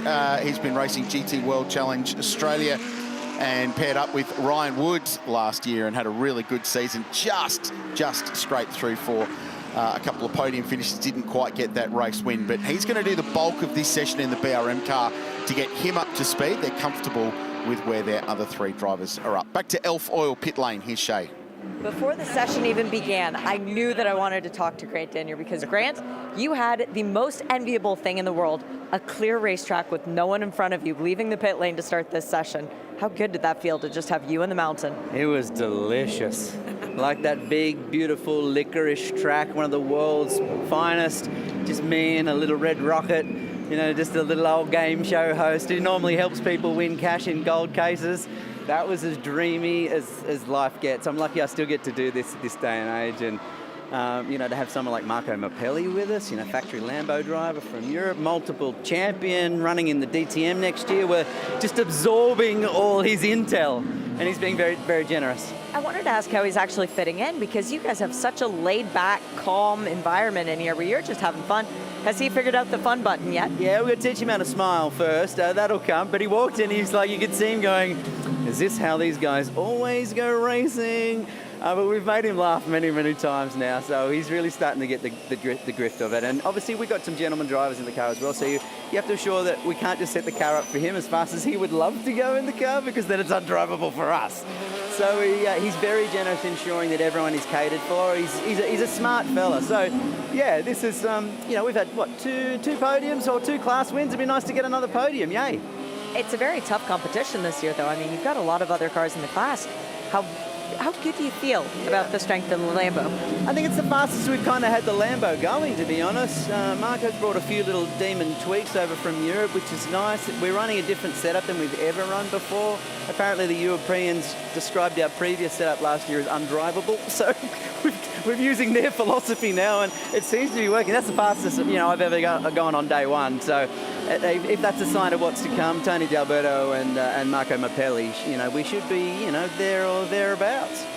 Is the goal podium, or are you guys just here having fun again, and then whatever comes, comes? Podium in class, but I just saw how many cars there are in our class, so might not be as easy as those COVID years, you know what I'm saying? No, you guys have the heart and soul to make it back up, and thanks for bringing the same livery on behalf of the commentators. You know how much we appreciate that. It's cool, isn't it? Yeah, we just can't seem to walk away from it. It's a fan favourite. It's now, everyone knows it around the world, this little Australian team. The punch is above its height, and we got the coolest paint scheme to boot. Well, good luck this weekend. A lot of people cheering for you guys. It's great to see you, Shay. Do you know, if only Grant Denyer had more energy and he was more positive, he might have made something. Oh, he'd have a career in TV, I think so. Yeah. Brilliant. Absolutely brilliant. The best thing about a chat with Grant is that you've just got nothing after it to give him grief over, because a height joke at the end that he made himself, he did a woohoo himself, cheered himself on. He just covers it all. It's great. You can put a full stop on it, move on. Such a bundle of energy. It's so good. Brett Hobson's bundle of energy on track at the moment in the number 45 Ram Motorsport GWR Australia car that was quickest in the bronze session, practice number 2 earlier today. Kenny Habul in the 205s is quickest by half a second, but Brett on course to beat that now. So the Mercedes AMGs 1 and 2.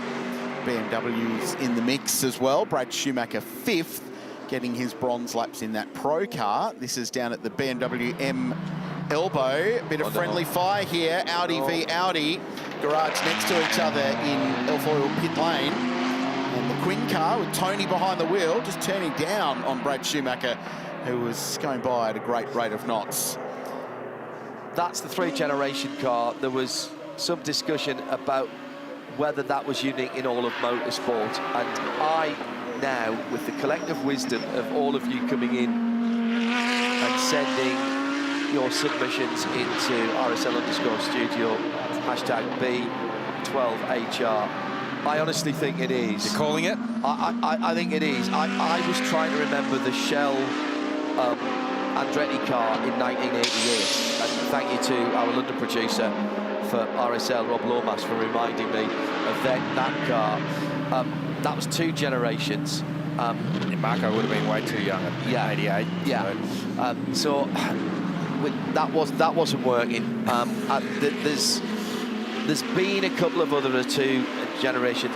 None other an authority than Janos Wimfan, who is a motorsport archivist and historian extraordinaire, and his books on chassis numbers and cars and what they've done are legendary. He reckons, as we've been saying, that is a unique opportunity for the Quinns to have come and done that. So I think we can call that now in terms of it being something that hasn't happened before. And quite frankly, it'd be very difficult. The Unsers have had a couple of gens, the Andrettis with cousins and uncles. We've seen some in the Creventic and N24 series as well, but 3 generations, 1 team, 1 car. That is something that the story will follow throughout this race. And I love the idea that Tony says, this is for the family. This is pulling the family together, a bit of family legacy. Tony's big on legacy, isn't he, Craill? I'm glad that the press release that we wrote about 3 months ago and said it was the first time in history it's ever happened, we've actually proved to be true 3 months later. That's good. There's the team watching on. You can't miss them getting around the paddock either with the merch. It's an awesome experience down there. It's great fun. The atmosphere is brilliant and they're having a really good time.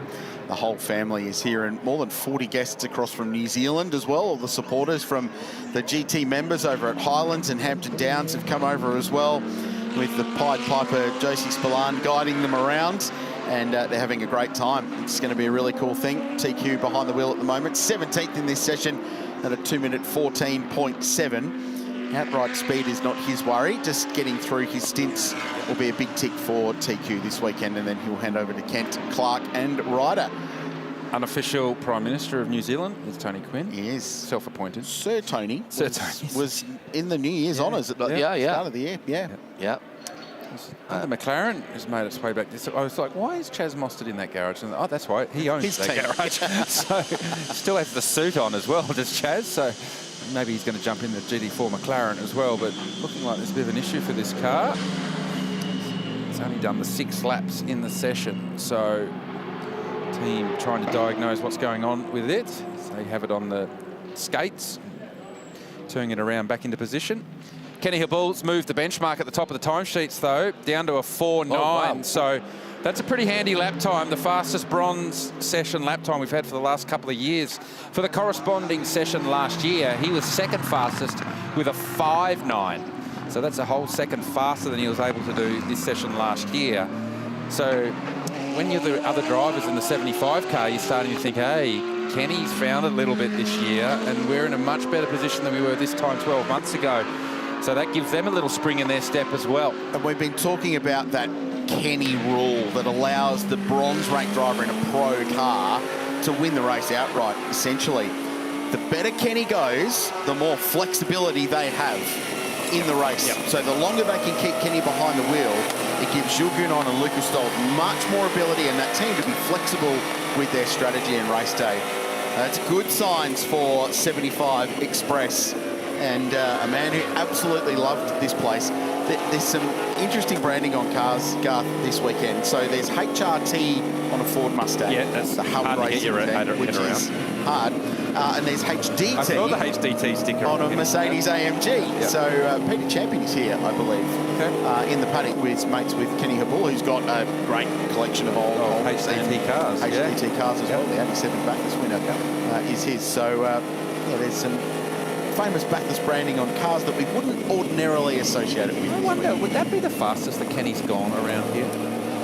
There was. Oh, yeah. A couple of years ago, he was very quick. Yeah. A couple of years ago, he was very quick, and he blew us all away with his speed. But I'm not sure whether that was a 4.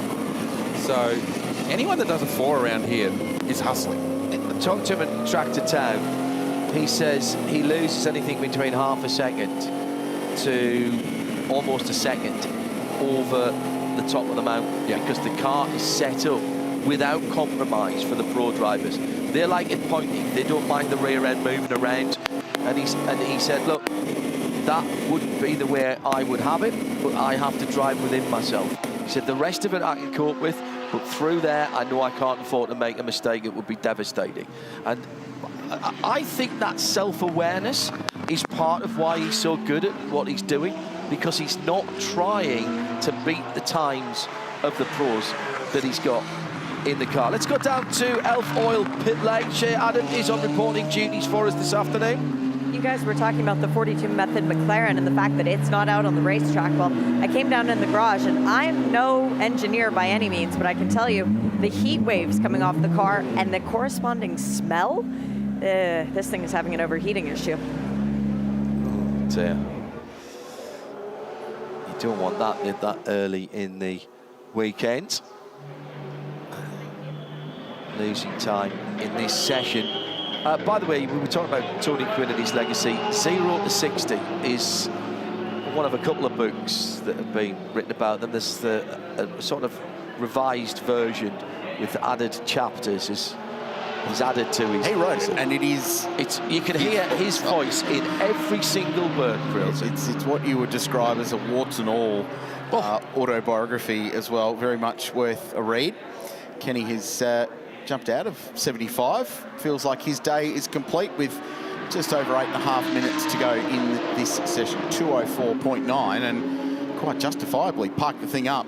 With a lap time like that, GT. I'm just scanning the records right now, and I cannot find Kenny have done a faster lap than that. 5.3 in one of the sessions in 2023 was probably the fastest that he'd been. So, no doubt, I think he's going, well, I'm pretty happy with that. Let's park the car, save it up, and give it back to the fast boys tomorrow in Jules Gounon and Lucas Stoltz. And away you go, boys. I've done my job. It's up to you. It's funny. Every year that team comes here, they can't possibly do it again. They won twice, then they were second, then they were third. Every year, surely not. Surely the way the racing world works, the stars aren't going to align again, and yet every year they come back, they are contenders, and they continue to prove that they are. This car could be a contender as well, because Brad Schumacher's doing a very nice job behind the wheel. He's done a 5.7. Yeah. That's not shoddy either. Well, he's about to go quicker than that if he completes this final sector. So personal best, green in the first and the second. He's about to complete this lap. Let's see how it gets him a little bit closer. So it's a 2:05.50. So within 0.6 of a second of Kenny Habul. You'd be a bit cheesed off, wouldn't you, in the bronze session if you're Brad and you've just done a 5.5 and you're still 0.6 away from the best time of the session. Yeah, it just shows the job that Kenny Habul's done in this session.